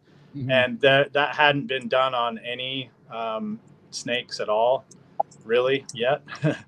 So the one we did, we paid, and it was, we're talking tens of thousands of dollars. We made that happen for the ball python. So that makes it so anytime we're designing something for a ball python, we have like the whole genetic framework in detail that we can work with. That makes it much easier for us to be able to develop a new test. My percent accuracy and success is way higher because we've spent those tens of thousands of dollars to get all of that information. So like if we want to switch to hog noses and we want the highest probability of being successful, we need to spend that money. And if we wanted to figure out any kind of test for green tree pythons, if we had a whole very deep, detailed whole genome for the green tree python, then it would be very easy to make a test. We just don't have all that information. I assumed that it would be similar enough to the ball python that I could use that and get it, but that did not work so far. We're still needing to use that as our main reference sequence, the ball python genome that we did. But as we get enough animals where green tree pythons of known sex, where we've done their low pass, very low level of detail sequencing, eventually we'll have enough information that we can get something. And I'm hoping this will finally be the time. So it's really that genomic information. If some researchers or somebody else has already paid for and done that, that will help us a ton. But unfortunately, in reptiles, not very much of that's been done. We're having to blaze that trail. Wow. Were you gonna say something, Dave? Yeah, I want to say something. I do northern blue tongue skinks, and that's something that we've talked about for years about getting a shed test because you can't sex them. Now, when I was talking to guys like Warren and a few other people, it was brought up to me that they were thinking that the similar technology they use for parrots, I think a clipping of their feather, the measurements they took off that were something they thought would be very similar to how we go about doing it for blue tongues. Now, with the green tree one, I've had a couple conversations with a couple different people. That's not how they said you guys were going about it with the green trees. And also, okay, MJ, how about this? How does it work in green tree pythons? Is it subspecies? Is it different species? How does it work with ones from different regions? I mean, they're so locality based, right? And what's crazy is I had this conversation with Ryan Young at Bill's party, and it was kind of mind shocking because Ryan Young's a purist and he likes pure locality breedings, and we were talking about Carpondros, and he's like, well, the designer stuff you like is nothing different from this Carpondro. I'm like, what do you mean? He's like, yeah. He's like, you have different species of green tree pythons going into each other. I'm like, that's bullshit. And he broke it all down to me, and it's not. And I'm like, holy crap. So there's actually 4 known species of Morelia. And no, I don't know off the top of my head. It's Poulter, Biak, Azure, and there's another one. Okay. So one of the conversations I had with somebody was Veritas still. Yeah, Veritas. Yeah, there you go. Veritas. Yeah, sorry. Go ahead. So the fact that they're different species, or how we want to put them, like you said, different localities, somebody had said that was causing problems in the test because it might need to be more locality based, because there could be something so different about the localities that you're getting inconsistencies. And the fact that localities are being crossed, it's also possibly changing the test. It's possible. I don't know that because the only information I had from the breeders was male or female. So I don't know where they came from. So that's certainly a possibility. My guess is that's a low likelihood that that's the reason, but it's definitely a possible reason. I think that as we have more and more information, we're going to be able to find a common region in the sex chromosomes that's common among all pythons, so that we can make one test that can do multiple species. Maybe not every single species of python, but yeah, I don't know, because with colubrids we're able to get hundreds to thousands of species all under one test, and that test works across many, not all, but a lot. So we still have people tell us what species it is when they send in for colubrid sex determination testing. And that helps us to make sure we have the right test and the right banding that matches. But yeah, most of the time you're able to get a fairly general test that can test many different species and sometimes multiple genera, which obviously is the case with colubrids. There's many different genera that we test, and the test works across them. But yeah, we don't know. Maybe pythons are weird, and every single species, that's the part of the genome that's changing, that's making it become a new species. And so we'll end up, 10 years, 15, 20 years from now, seeing that why we have to develop a new sex determination test for every single species. That's possible. Do you know about the testing in parrots, how they do the clipping of the feather and test that? Have you ever looked at any of that stuff? I'm not sure what you're saying. You're talking about pulling a feather to do a sex determination. Yeah, the sex parrot, they do the clipping and they test the feather. So the feather itself doesn't have any DNA in it, but when you pull a feather for sex determination, it's actually the base of the feather that we take the sample from. So I've done some of that, and it's the same thing as a shed. You're getting DNA from something removed from the animal. We've also done blood spots, both from birds and from snakes, and blood spots work great too if that's something that you can do. The zoos that I've worked with, sometimes they prefer to send me a blood spot than to wait for a shed, because they have people there that can get blood spots really easy. Also, another way that they've done it in birds is removing some of the membrane on the inside of the egg and just testing that. So that's another possibility that I haven't tried in pythons or colubrids either, because people would have to separate their babies before they leave their egg, and most people don't do that, especially if the eggs are all stuck together. But that's another possible way to get the DNA to be able to do the test. So it's not as simple as just looking for XY. Yeah, it is that simple. But in pythons, the X and Y chromosomes are almost identical, whereas in colubrids, there's a big difference. Like in humans, our X and Y are very different. The Y is a lot smaller. So there's a lot of difference between an X chromosome and a Y chromosome in a human. And there's also a big difference between the Z chromosome and the W chromosome in a colubrid. But the X and Y in pythons and boas are almost identical. There's very few places in that chromosome that you can find a difference to design a test for. They're called homochromatic. They're essentially the X and the Y, or the Z and the W for species that have that. If those two are very similar, then your ability to develop a test is a big pain in the butt. It's picking a needle out of a stack of needles versus, it's an obvious big difference between, like in humans, X and Y. Okay. One more nerdy question. Is it a frog that can change its sex in a certain species?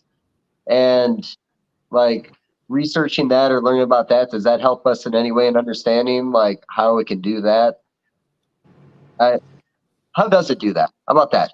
How the hell does it come in, start out male and turn female? Like, what is it about the sex chromosome in that animal that made that change? Any idea?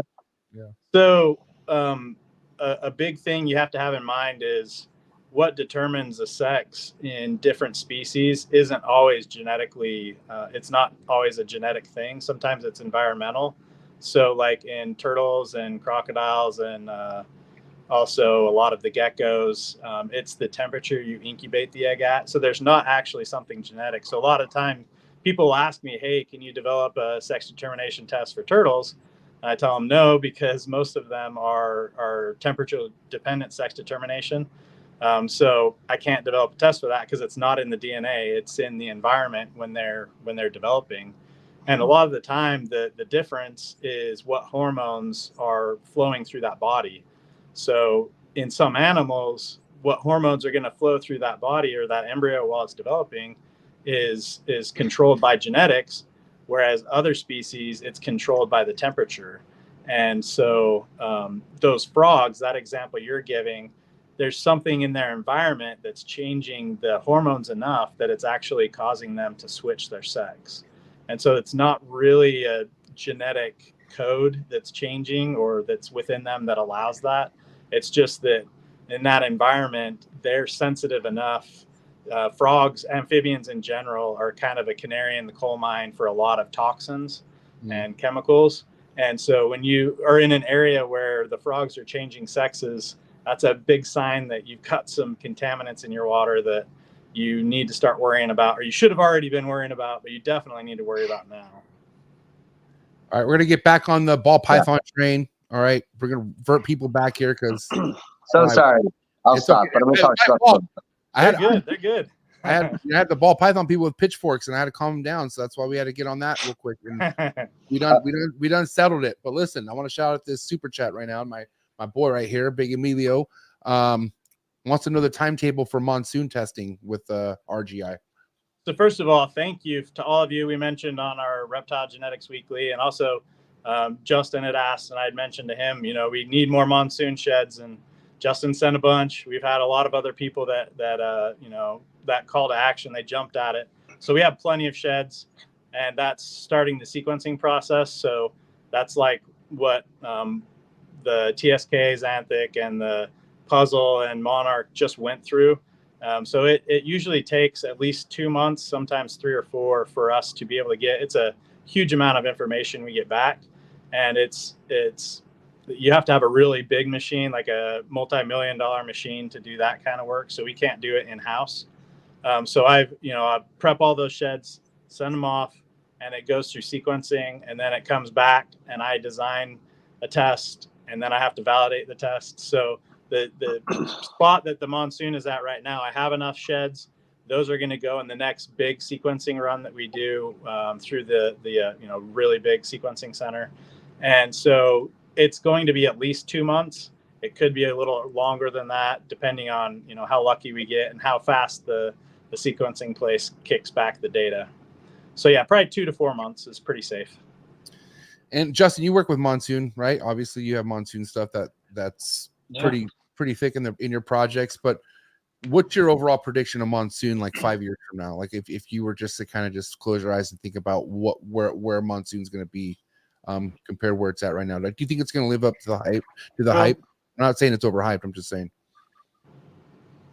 Yeah, I mean, I try not to overly compare things, right? Like it's not going to be the next clown, but everything kind of stands on its own. I think Monsoon stands on its own extremely well.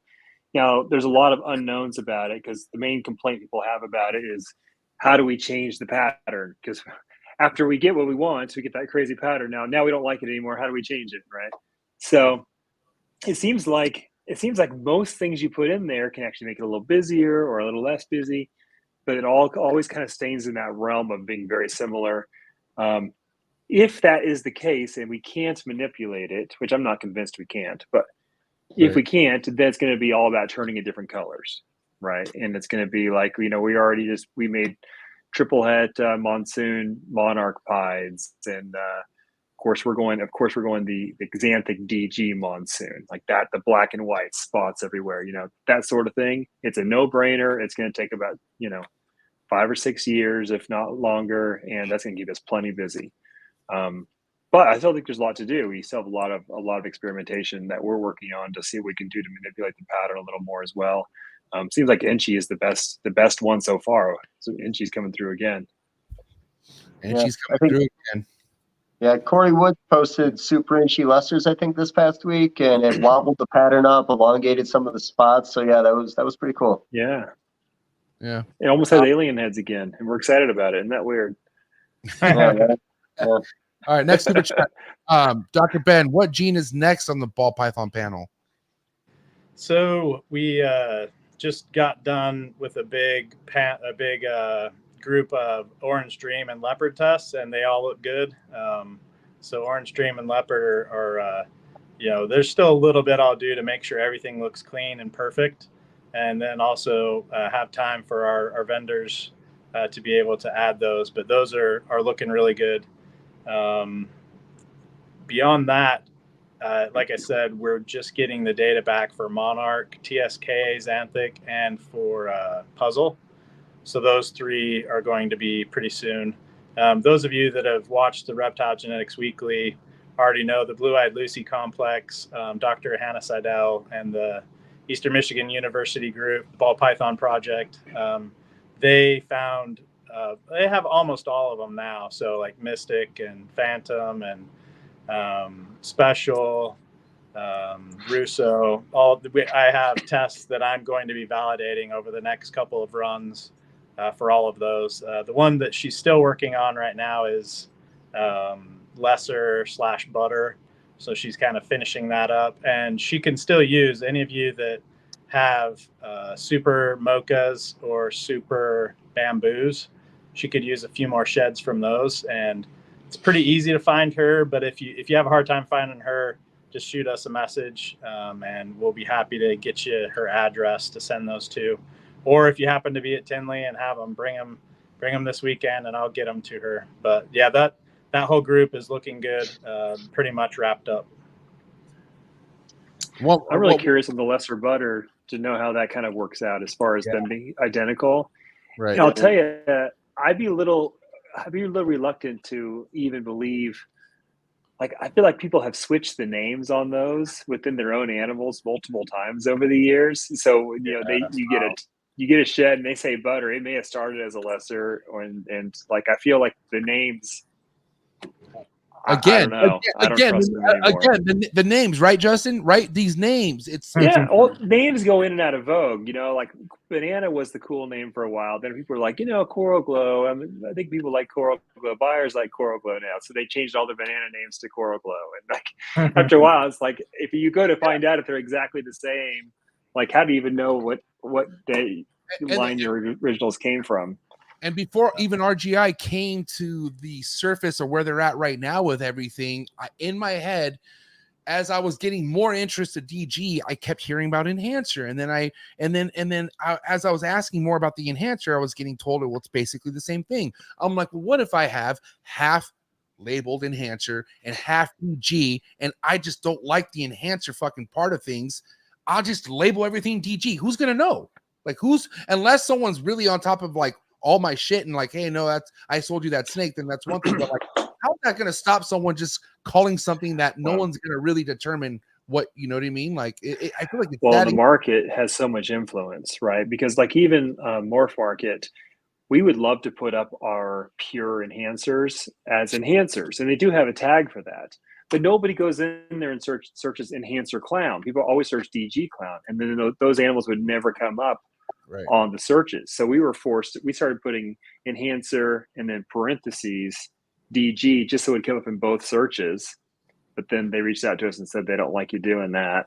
And so we started calling them just DGs and then putting the notes that they're enhancer. So it's a way the market kind of like funnels these conversations into certain ways that maybe wouldn't otherwise. That's crazy.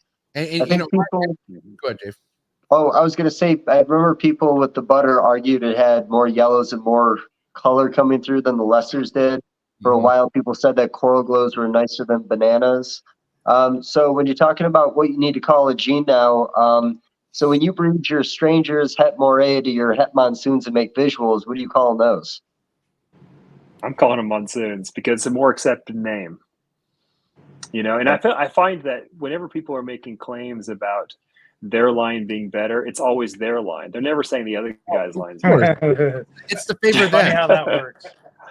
Yeah, you got Sean laughing on that one. But that was my thought exactly, Justin, because here I am thinking like I've only heard about this DG, which is why I'm interested. But then as I'm learning more, here comes this enhancer, and I'm thought like I don't want to confuse people. Like I rather like. You know what I mean? But like, for instance, it might be too late for some people and they have both. And that's why it's like, holy shit, I guess you just got to figure it out. Well, there's a Sahara and a couple other lines as well. So yeah, it's very confusing. And in the end, it just is. I don't think we're going to solve it. But I think at the end, people want to call it what's going to sell. I feel like, you know what I mean? Like, that's what runs this whole thing. Yeah. Man. Use what they're going to be called going forward. Yeah. What Sean was just asking a question. He said, for the ones we do find out are identical, then how do we decide which name gets used? Right. A vote. We need a vote. Can you imagine? Yeah, that'd be funny. Oh yeah. Let's see how that works out. It's just the best, most known one, I think, in the winning in that scenario. What gene is maybe the next gene that could devalue a project? And the example I'm giving is like, if you have a Wookiee clown next to a Wookiee lesser clown, you're going to get more money for the Wookiee clown, from what I understand, right? So, and I know lesser and butter, spider, obviously. But like, what would you say? Is there a gene that's kind of on the way of like, just like not extinction, because they're not, lesser and butter are not going anywhere, but it's not the gene that people want to go with. And I'm curious, like, if there's another gene that you see coming that's about to join that group, Justin.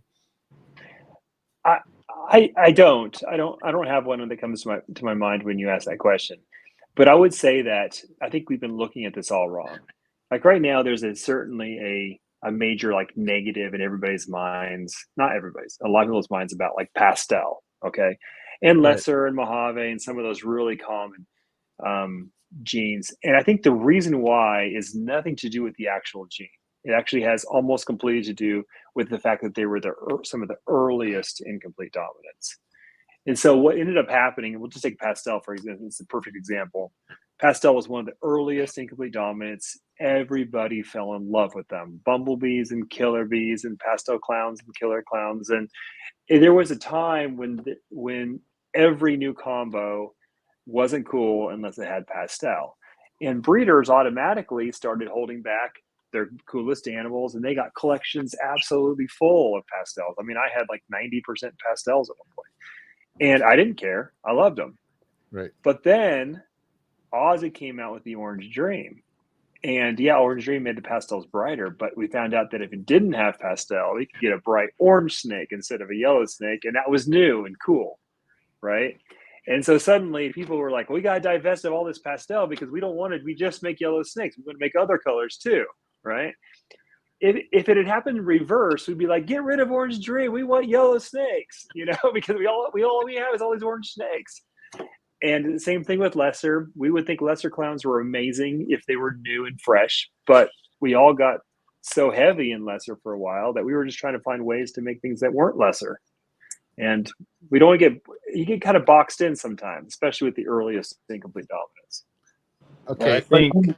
I think also your cooking example earlier is really important because, maybe lesser is a spice that's not so great in some things, but it's awesome in others. So just because it tends to be overwhelming.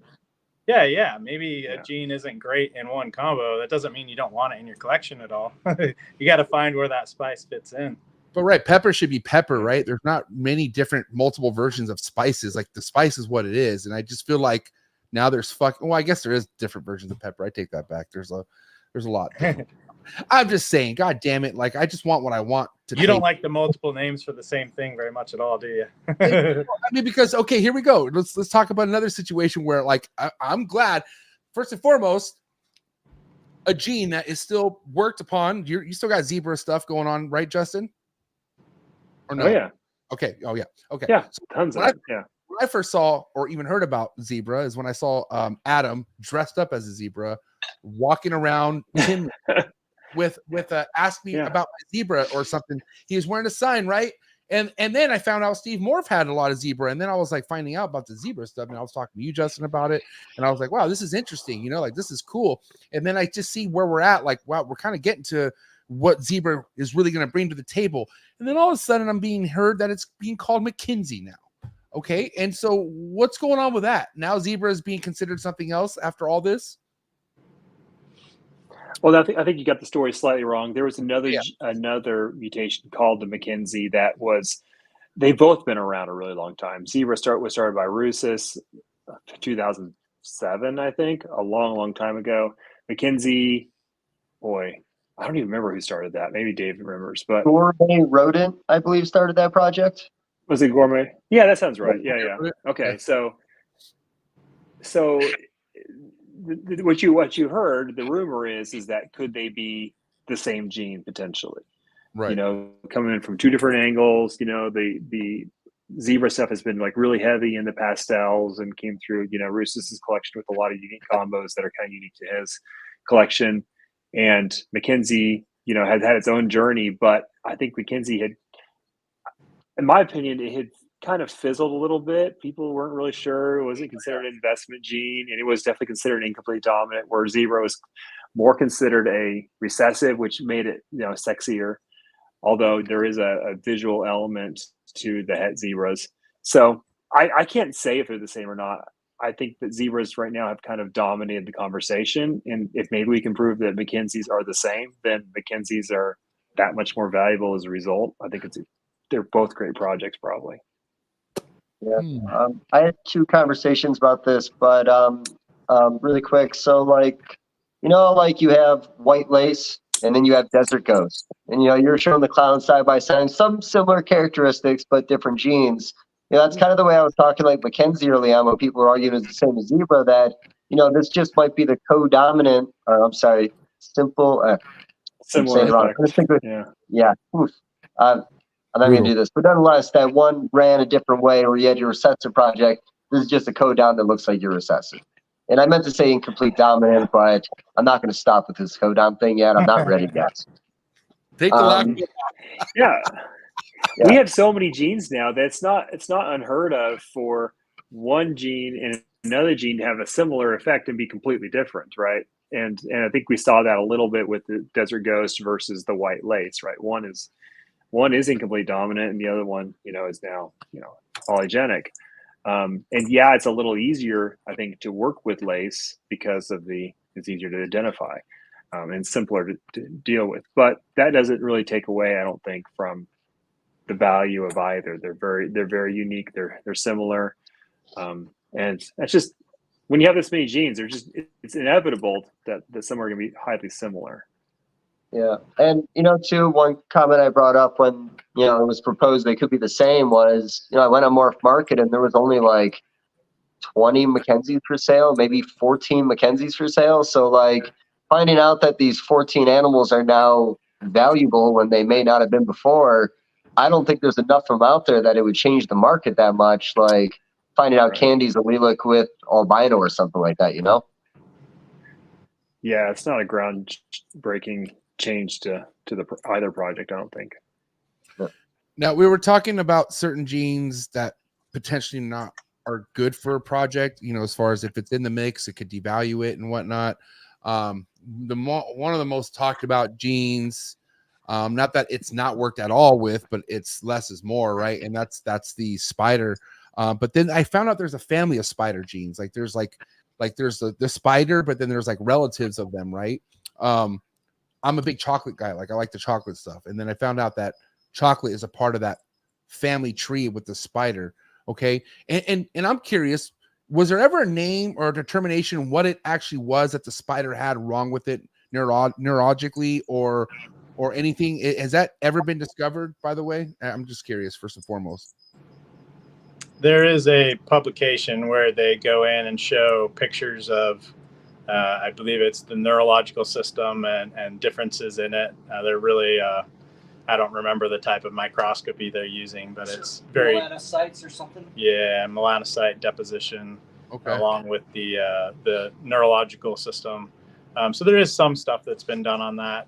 That it's not really my area where I know a ton about, but there is a pretty good publication if someone wants to nerd out on it. That's there. Now, is there ways of testing if the family or like the relatives also have this type of thing going on with them too, and just to like know if it's something that we should be worried about with these other relative morphs of the spider? I think that the most valuable information is from breeders over the years. If you produce dozens or hundreds or thousands of a mutation, and you definitely know if you see, a high correlation of that specific morph having issues. I think that most, if not all of them, so from that complex, a little bit of that. Yeah. For the ones in the complex, there's a few combinations that have a little connection to that issue. It seems like the super spot noses have a little spin to them, and sometimes they're really bad, and sometimes they're not, kind of like spiders. But I would say that the best super spot noses are not as bad as most spiders. But you also have, of course, some of those are lethal between the Ingenuoma and the spider. If you go cypress spot noses, sometimes they spin a little bit, although I don't think most do. But there's if you go in that complex enough, you start seeing other combinations start to maybe have certain similar issues to the spider itself without having a spider in it. Are you still breeding? Sorry, Dave, I just want to answer this super chat. Are you still breeding any spiders at this point right now, Justin, in your projects? I have one spider left in my collection, and I'm not breeding her this year, so probably not, but not in the short term. There you go. Go ahead, Dave. Sorry. Yeah, the last one you have left, anything? Is it the clown puzzle project? Is that your last spider you have left, like a double head, or what do you got left for the actual exactly? Spider? That's exactly right. Yeah, the double head puzzle. Sorry. I don't dress this reason. Yeah, I know. So shoot, now I've lost it. So the wobble complex is what a lot of people are calling it. Ingenuoma, champagne's on there, so on and so forth. I've had a couple of breeders complain that they're getting frustrated that Morph Market puts the wobble warning on their champagne and spiders without them asking, but then they ignore all the other animals on the wobble complex. What are your thoughts on that? The warning on those animals. Yeah, I don't have enough. Yeah, from my point of experience. view, so few of them wobble. I don't think that would be. Again, unless it happens to be a super spot nose that's not going to wobble. The vast majority wouldn't, so I don't think there should be a warning on the vast majority of those animals in the complex. And there's so many in that complex who have absolutely no wobble situation whatsoever, like the Wookiee and Chocolate, for example, or the Blackhead, Super Blackhead, all perfect, no problems. So, you think it's fair to warn people? Because I feel like a lot of people know already, and also with that idea of warning people, against your will. When you start making some really beautiful champagne clown combos, there's going to be a big red label on it that says wobble animal. Does that take away I from don't know even why going they'd have a across? wobble on the champagne. I've never seen champagnes wobble unless they have Um, spider in them or something else, which kills them. Well, I know there's certain things you can put in a spider that'll cause them to wobble a little bit more. Just very random stuff. Spot nodes is one; it'll make a wobbly animal. But if you do go on Morph Market to buy a champagne, it's going to be a warning on there that it's a wobble complex animal. I think they should have better algorithm than that identifies the specific combos that do that and leaves the rest of the champagnes alone. Yeah, because that just seems kind of like a scare off tactic. Not that he's doing that. I'm just saying, like, it's kind of like, well, that's kind of like, that's a broad thing to say. Like, this snake is more likely going to have a wobble issue or something. But mind you, too, like, we're talking about a lot of newer people coming in and really not knowing any of this shit, and just that's the first thing they see, and they go, well, forget this. You know what I mean? I mean, the reality is, too, the spider gene is a devaluer. If you had a spider sunset on your table next to a sunset, you're probably going to have to make the spider sunset a bit lower than your basic sunset after the ceremony. Or buy this sunset and get this sunset spider for free. Yeah, it could be a charity case, yes. Makes his table. You can find that offer. I swear to God. I've produced a lot of spiders over the last 15, 16, 17 years, and I've never had one that's like in the videos that people post that they're all scared about. I've never had a single one like that. Damn. I had a whole rack of them. I remember I would turn the lights off in my room, come back in just to check like an hour later, and literally all 12 of them are doing the exact same thing. And it was kind of like the most creepiest thing I've ever seen in my entire life. After that, I was The Exorcist when she starts crawling on the ceiling. Dude, it was weird. What do they see up there? I don't get it. And it was all this. It was right when the lights would go off. Same thing. It was like clockwork too. Like I remember showing my friends, and they're like, "What are you into now, man?" I'm like, maybe they can see dead people. They got to look where they're looking. Oh my God. All right. Get a wrap up question ready, Dave, or do you want me to go first or you got one loaded? You go first, bud. Okay. Hypo, man. And I'm really happy because I just feel like Hypo is doing some justice right now. Only because Puzzle's a big gene, man. Puzzle, I feel, is going to have quite the impact throughout the years as people keep working with it.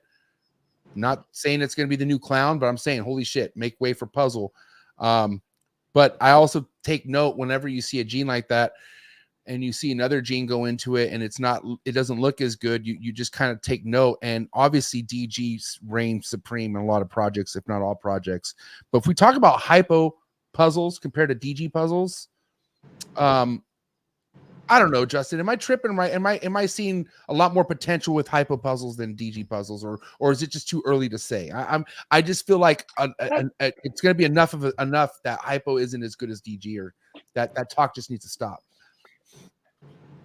Yeah, it's just a judgment call, And the thing is, again, we think of these things mostly based on the order that they came out and how common they are. If Desert Ghost had started first and we all had collections full of them and Hypo showed up, we'd be losing our minds about Hypo, but Hypo was found first. And so it's a weird kind of, I think, thing. So in my mind, you make the Hypo Desert Ghost puzzles and, and that's where we're all headed. It's just if you got two great things, you just stack them. There you go. Why choose one when you can have both? I mean, in the world of ball pythons, that you have options, and you could do that if you like. That's the beauty of it. You know, as long as those two things aren't puzzle and clown together, then you're at a standstill. But. Oh yeah, what's the deal with that? Like, what's going on? What's the deal with puzzle clown? What's the problem? Puzzle clown is like a spider blackhead. I don't know what's the deal is with them. Yeah. Is there any test to determine why that could be? You think, Ben? Like why they just don't make so much sense together? I don't. It may make sense when we know both genes that code for them. It may be that they're part of a pathway, or one breaks the pathway and the other one fixes it, or something like that. It's possible, but yeah, we'll have to figure out where the puzzle gene is and see if that gene actually produces a protein that works in the same pathway as the clown one. So I got to know this. Is there any connection between the fact that the cryptic, which is on the same allele as the clown, looks so similar to puzzle? Is there anything like from that knowledge of that connection that would make you say, well, maybe that is why it doesn't work well with puzzle? Yeah, certainly could be that. So you can have genes on different chromosomes that produce proteins that work in the same pathway. So it could be in, making the membrane of a cell, or it could be in, determining whether a muscle cell is going to be a smooth muscle or a skeletal muscle, or, whatever. They can be in different chromosomes, or completely different places in the genome, but they can play a part in the same pathway. And so there might be 7 different proteins that have something to do in that pathway. And if you knock one or the other out, it might have a very similar outcome in what happens at the very end of the line, what that trait looks like. So yeah, it would be really interesting to know, and fascinating. We'll hopefully know. Too big a coincidence that they're so similar that the the visual cryptic and the puzzle are. I think the puzzle is better; it's more extreme, but they are like brother sister mutations, right? So I thought it was kind of weird that cryptic popped up in puzzle too randomly, because we did a pairing years ago where we brought a spot nose hat puzzle to a pastel spot nose hat puzzle that Ben produced himself, and in that clutch there was a cryptic puzzle. And at that point, we hadn't really talked about it. I thought it was the first spot nose puzzle based on the look because it was so different. But now going back and looking at pictures, it was a cryptic puzzle. So I don't know why this cryptic thing's all over the place the way it is, but it's popping up more now than ever before. But hasn't there been a visual desert ghost? A visual clown puzzle? Because I had pictures sent to me in the past of this zigzag line animal. There's one in Japan that was really nice one out of Japan. The very first one we ever saw pictures of. I think we all saw that and thought, okay, now we're onto something, and never has it been reproduced on that visual again.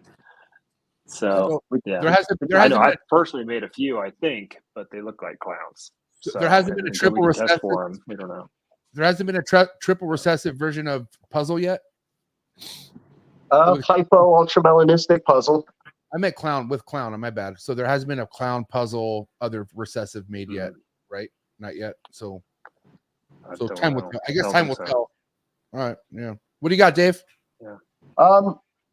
So we went through a whole podcast about talking about how the economy is bad, which is awesome. So just one question I had for you, though, and it's not to finish on that note, but when the economy was a little different between 17 to 21, we had a lot of brand new breeders that came in and started investing in the hobby, and a lot of them are doing their first shows right now or producing their first animals, and it is a little bit of a different market. Do you have any advice for them? Doing their first Tinley this weekend, kind of get into that part of the game. Yeah. Yeah, I can only tell you to do what I've always done in these moments, which is just kind of survive through them. I know it sounds really bad to say that, but this is what we love. We got into this hobby because we love it. We do want it to make money and to grow, and we want to, the ultimate dream. And I feel so fortunate just to be doing this for a living. But there's going to come these times when demand drops and suddenly, we're like farmers. We create our supply over the course of a year in advance, right? We start breeding all our pairings, and then we harvest, and then whatever the demand is at that moment, we're living in that economy. And so we go through these cycles where we were all just booming, right? Booming with our production because the demand was crazy through COVID. Prices were high. Everything was great. And we went into it, again, there's always this lag effect. We were going into a full blast. I say we, like our whole industry. And then our economy just dropped out, inflation and it didn't come from the top down. It came from the bottom up because all the people who were suddenly, I think what I'm seeing is all the way down to the pet store level. A lot of people were like, now's not the time for pets, right? We're not, and it just trickles all the way up the line. So I think we're going to see the opposite in the next couple of years. I'd like to see it in the next year, but I don't know. But we're going to see the opposite where we have the lag effect of a lot of people cooling their jets and being like, I don't really want to breed right now. I'm sitting there not feeling it. And they already have last year's babies on, still on the shelf. And then what's going to happen is the economy is going to come roaring back at some point. Interest rates are going to fall, and the demand's going to come screaming. And then they're going to be like, oh, I know, I need to start pairing my animals, and they're going to have that 10-month or whatever wait. That's just how this works, unfortunately. And we always live and die by what we were thinking 10 months ago. Yeah, well, tough times don't last. Tough people do. Like that saying is, That's right. And the people who want it the most will stick around. That's just kind of what it comes down to. You know what I mean? We'll wean people out. I really love the working the money up the pyramid thing because, that's one thing I've been saying for a while just because, the pet sector is underappreciated. It's those people bringing all that pet money in that's slowly flowing up that's like giving you an opportunity to upgrade your collection, try to work your way up on what you're working with. And, I think our pet sector is a little different right now. Our pet variety isn't what it used to be. And like you said, not everybody's buying pets right now. But no, I like the way, like I said, I like that working it up because I don't think a lot of people look at it that way. I think Dave's trying to say we need to bring a pet keeper on the show. Me and him and a pet keeper. Just show some respect. we should bring on the guy who supplies Petco or PetSmart. How about that? Ooh, whoa. That'd be first of amazing. all, it does. Wait, say that again. Bring on the guy. Bring on the company that supplies Petco or PetSmart to talk about their numbers this past year and fluctuations in their business. My first question would be, do they support U.S. art? That would be my first question. I believe they do. I hope. Well, Petco and them don't. So that's why it's like, but that's for another episode. We're not going to go there. Somber, buddy, somber. This was 2 hours. This was just 2 hours of packed full of amazing information regarding updates on RGI. We had just shy of 120 people tapped in at one point. We'll start with you, Justin. What do you have to say to all the people in here who love tonight's episode, but really happy to see you chime in and people looking forward to see you this weekend? Man, come say hey. I love this. This has been, again, we did talk about the economy a little bit at the end there, but like this just shows like how a bunch of people can just nerd out about these animals, and we're all in good company. We're one of the 0.000001% who give a damn about ball pythons and know about it on this little microscopic level of talking about how many potential genes there are in the desert ghost, complex or whatever. So I think that's really cool to be in a group of like-minded people. So, and there's gonna be a lot of them this weekend. So come say hey, come nerd out, forget about your life for a few days and just enjoy your weirdo friends. Wow, that's real responsible, Justin. Forget about your life. Just kidding. No, I know. I hear you, man. I'm like kind of having FOMO right now. I won't be there this weekend, but yeah. And anyone who sees Justin, go have a good time with him, please. And then Ben, what do you have to say to everyone out here just rooting for RGI? Happy to see you on the show tonight. Well, anyone who enjoyed tonight's episode, what do you have to say? Well, thanks for having me. I have told a few people this. Maybe I've said it on podcasts, but I remember just 3-4 years ago walking around shows. I had flyers to take around and talk to people about, hey, this is an idea I have, and nobody really wanted to talk about it. No one was interested. So it's really, really fun for me now to be at shows and people actually want to come and talk to me about it now. So that's awesome. And you would have to say the ball python community is the reason why RGI is kicking off the way it is, you would say, right? Like that's certainly to be successful in a type of business where you're supporting reptile keepers, you certainly need to provide something for ball python keepers for sure. That's I think that's like numbers wise, like half of the industry is one species. So and I have said many times, I gave a talk to a bunch of zookeepers, and I said, a lot of us that keep other species, maybe we complain about reptile shows where there's all these ball pythons. I said, but honestly, for us to do the type of genetics work we're doing, it's the ball python keepers that are paying for the research for the other species. Yeah. I mean, that goes for a lot of things. I mean, this all behind me, everything that I'm obsessed with now all became only possible because of ball pythons. And at the end of the day, I say what you want.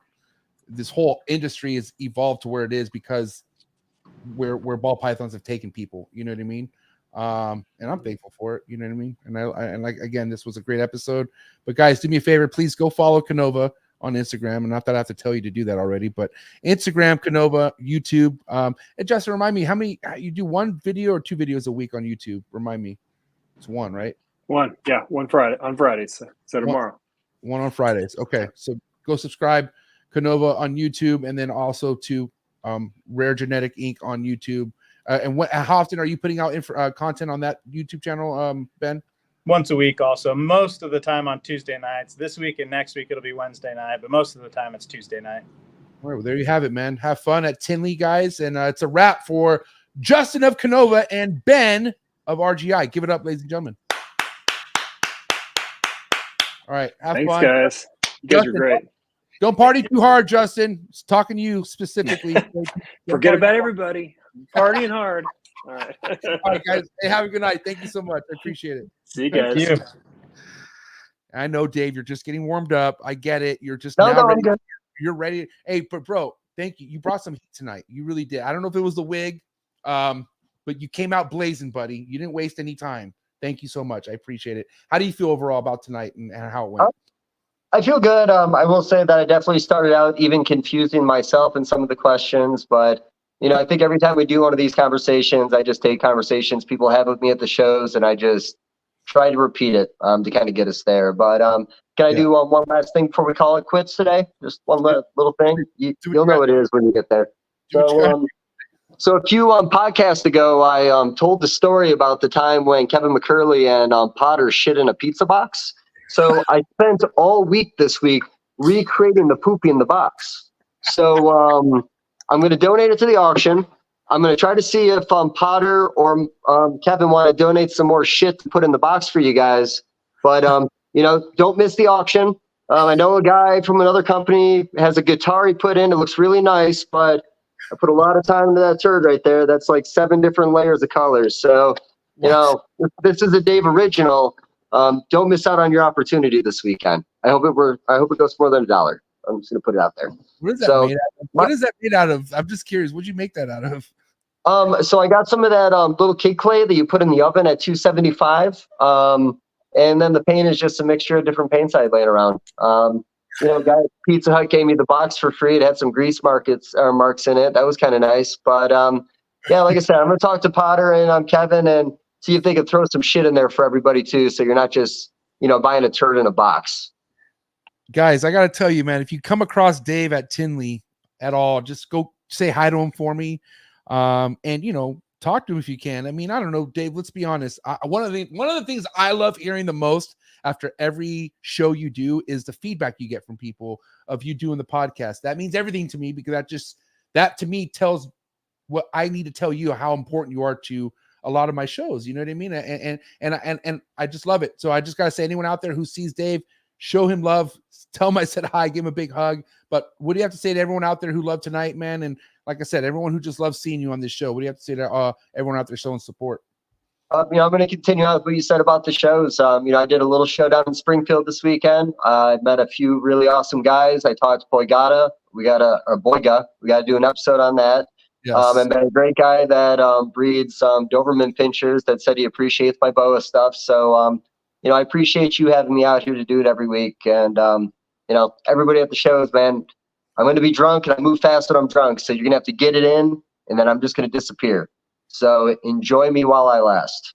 Enjoy, exactly. And because it goes quick. Dave's that kind of person where you're having so much fun. Next thing you know, you wake up and it's over.